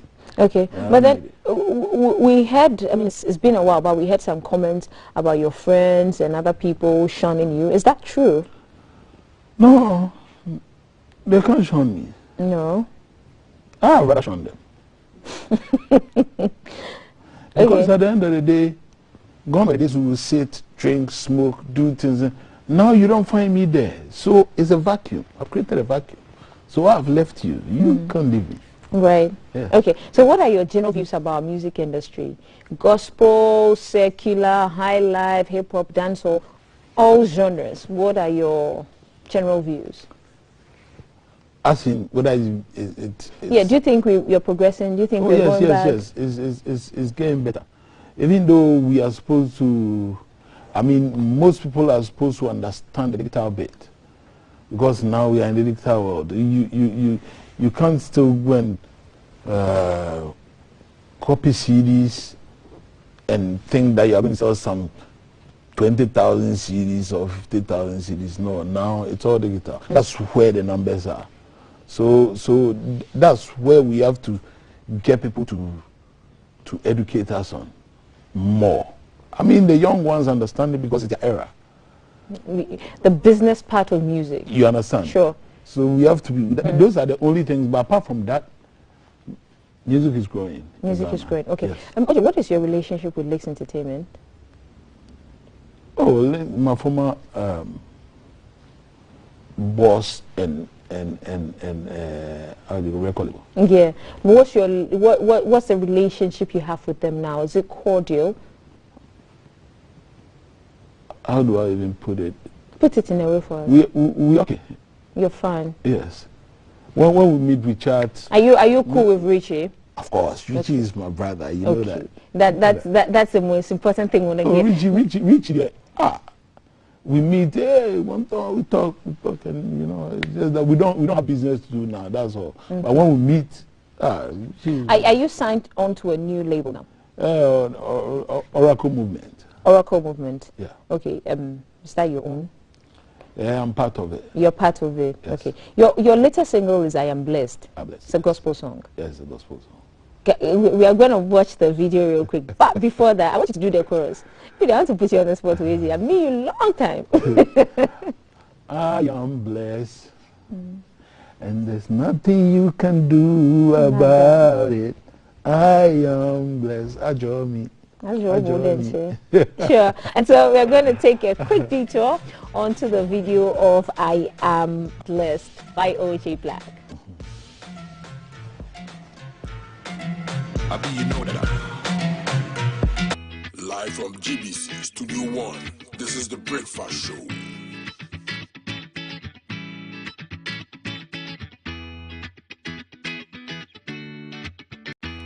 Live from GBC Studio 1, this is the Breakfast Show.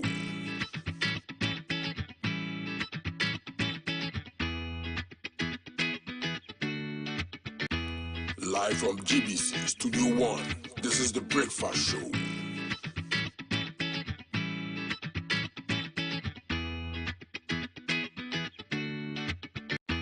Live from GBC Studio 1, this is the Breakfast Show.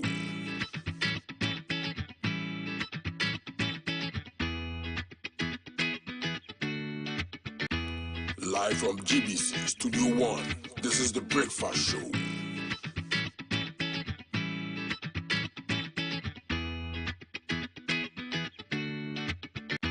Live from GBC Studio 1.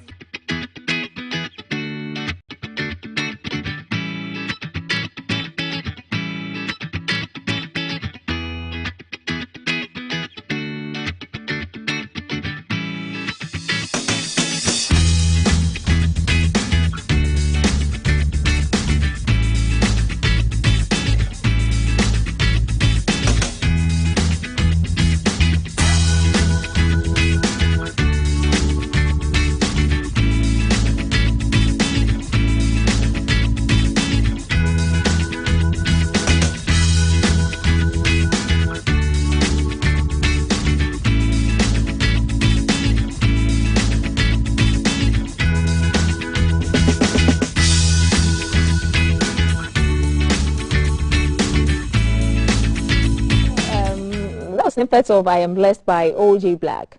Back in studio, what prompted or inspired I Am Blessed?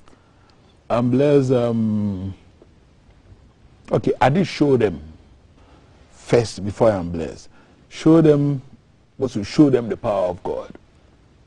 You see, so I Am Blessed, I was with King's Kid.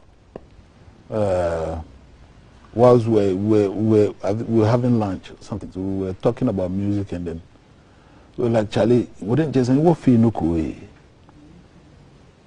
were like, Charlie, what you call feel ready? I was like, okay, Charlie, let's talk to our man Lazio. So we called Lazio beat, and then he was like, Charlie, any day. So we went to the studio, and then he did something. I mean, we were there, because I'm blessed because there's nothing easy. I realize that I don't want to say haters, but there are people that always think negative about people, especially me becoming a born again Christian and all that. People say things. People say, "Oh, night they wonder, party never need shiny."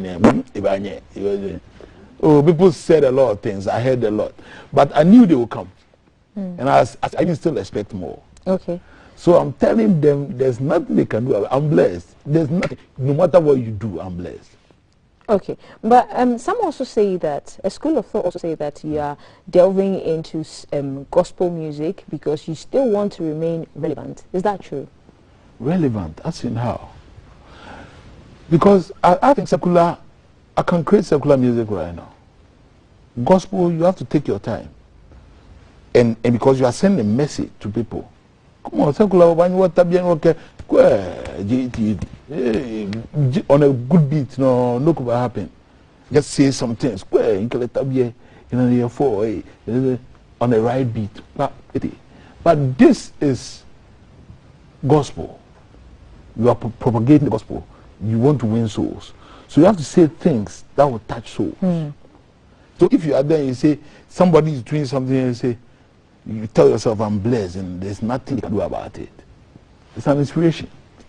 An inspirational coping mechanism. Whichever way you get, it is still, you still choose that. You get something out of it. Whichever way. So I think that relevance for what? If I want to do the work of God, it means I want to be relevant. What about being on the street and doing the old things and shooting video? I can shoot that one everywhere you are. You can record something, put it on your YouTube channel. People are doing it. People are doing it. So it's not because you want to remain relevant, but it's actually a calling. I am an entertainer. So as I've become born again, I've become born again, and I say, Nyamia frame me to preach. I don't say that it's a calling to preach, but I'm born again, and I want to evangelize, and this is my way of evangelizing. Evangelism, because I'm an entertainer. So people will get it through the music more. Okay, right. OJ, you've worked with like lots of people, seasoned people in the entertainment industry, in the music industry. You've been away for a while. Now you say you want to do gospel music. Fair enough. What does it I want to do? You are doing gospel music. Yes. Fair enough. Gospel music and secular music in our part of the world, it goes hand in hand. What do you think, if there was one thing to play God and say to change about the music industry? You're Christian, if God gave you the powers to play God for maybe a couple of hours, what would you change in our music industry? If you were God? The whole industry? Yes. Oh, all I would do is attention be given to the gospel genre. There's already attention in the gospel industry. No, there's attention, but not because you see, when you're organizing a show, you put 5 secular people and put 1 gospel? I want money. You want money. Gospel won't fetch you money. Why? If it's a full gospel show, yes. No, but why do you think that you want money and gospel can't fetch you? Okay, so if you're asking me and I'm in the industry and I'm organizing an event, if I'm organizing a gospel event, I organize a pure gospel event. I will not mix it with secular. But this is a case where we have certain awards. Okay? That is for the whole country. But even when artists are called to work on the awards, they always take secular, because of I mean. No, when you say that, OJ, I'm not going to agree with you. You asked me. Okay. You asked me to play God for some minutes, and I said all I'll say. Let urban gospel and gospel giving. If you were to play God, okay, fine. I'm not going to argue with you on that. Right? Where do we find you on social media? Before you tell us where we find you on social media, how have you used social media to enhance your brand as a gospel artist? The truth is, I said something before I started that we need more education on certain things, because some of us we are manual. I always tell people that it's our lifestyle that they use in creating the digital platform for the new generation. Yeah. But we have to also go there because we are still in it. Yeah. I agree. So we need the education. You understand? I'm working. I mean, I work. I put stuff there. I put my works on all my social media platforms. I mean, my new works, my videos, snipers of them, and all. So yeah, I use them, and now I'm on all the streaming apps. Yeah, apps. Yes. Right. Okay. OJ, you have chilled. You have. When I say you have chilled, I don't want to mention the chilling, but you, OJ, you have chilled. No, you are chilling. And so Christmas is fast approaching. We all know what happens when Christmas is here, and there are lots of concerts and events. What would be your advice to the young people who will be all out this Christmas? Oh, they should just be careful. Christmas is not just about chilling. It's not about drinking and booking and messing up the town. No, it's about celebrating the Savior. So. This is OJ skin and flesh. Wow. And you didn't talk this matter. Oh, this is me. This is Oracle of Jesus. No, wow, right. So they should just. I mean, they should have prayer to whatever they're doing, and then they should have fun with their family, but don't go out and mess up, drink, drive, cause trouble. I'm just talking. Oh, Tony, be enough of me. Make back. Change your hammer. Itemize more hammer. Oh no, I mean, the thing is, you see, there are people who are addicted to stuff. You can't say that stop, and then they stop. That's not the best way to change people. So all I'll say is that they should just slow down all the things that they're doing, and they should see God. You should see God. This festive season, not to just mess up, because Christ is not for messing up. It's just a holiday. Doesn't mean holiday for the Savior. Doesn't mean that you have to go and mess up. Thank you. So the young ones, Charlie, we've been there, done that, and so we are not just talking out of what we've seen, but what we've done. Right. So thank you. Just be careful. Thank you, OJ. We'll be careful. And those are some wise words. Also, I can't come on the show without bigging up my prophet Gideon Danso. God bless you. Empowerment Worship Center, where God lives. Hey. Pastor Pastor Pastor Samuel, Pastor Andy, everyone, Pastor Paul, Pastor Daniel, God bless you all. God bless you all. Right. Thank you, OJ. And so OJ Black in person, flesh and blood, and he's saying that when you go out the season to have fun, don't just have fun, but know that the reason for the holiday season is Christ, and put Christ in everything you do. His song I Am Blessed is out and on all streaming platforms, so go on all streaming platforms, share. Did you forget something? My pages. Please mention your pages. So Instagram is OJ Black GH, and my black is BLAQ. So OJ Black GH, and then Facebook is OJ Black, same spelling, and then Instagram is OJ Black _Oracle, and now last week I went on TikTok. You went on TikTok. Tell you should do one with Kafu when we are done. Kafu is on TikTok. You went on last week. Thank you, OJ. Thank you, OJ. We are wishing you success on the new path you found. And hey, big ups to you. We've been spending time with OJ Black. His latest song, I'm Blessed, is on all streaming platforms. So go out there and share his messages. And when you're jamming this Christmas, remember the reason why we are jamming is Christ. So hey, be careful. We'll take a quick break. 10,000 falling on my ride. I'm so limitless, can't give you.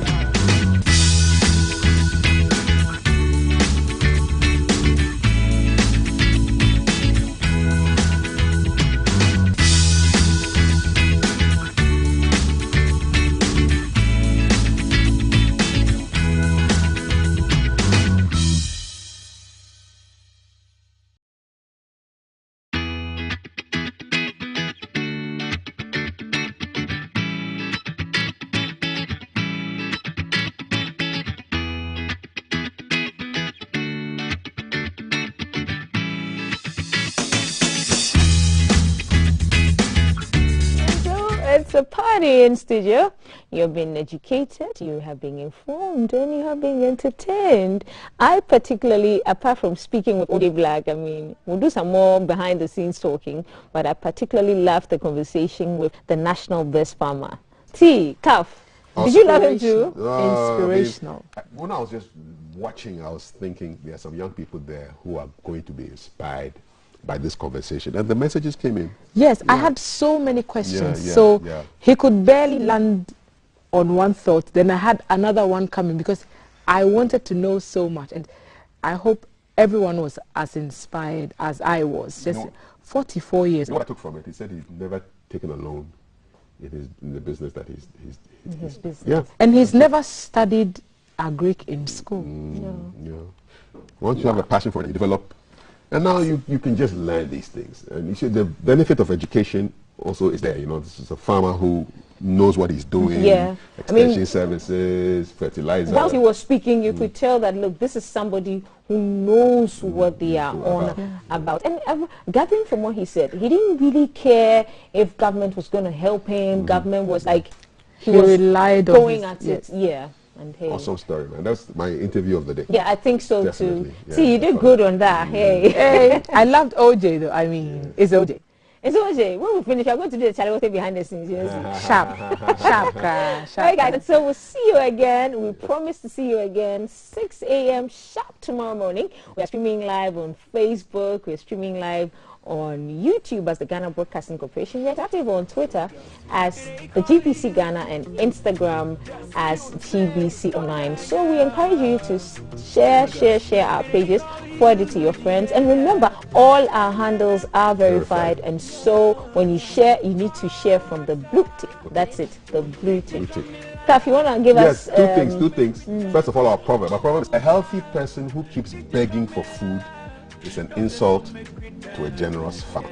A healthy person who keeps begging for food is an insult to a generous farmer. It's dedicated to Alaji Mashu, Best Farmer 2021. Now, second thing, if you don't have a pocket square, don't worry.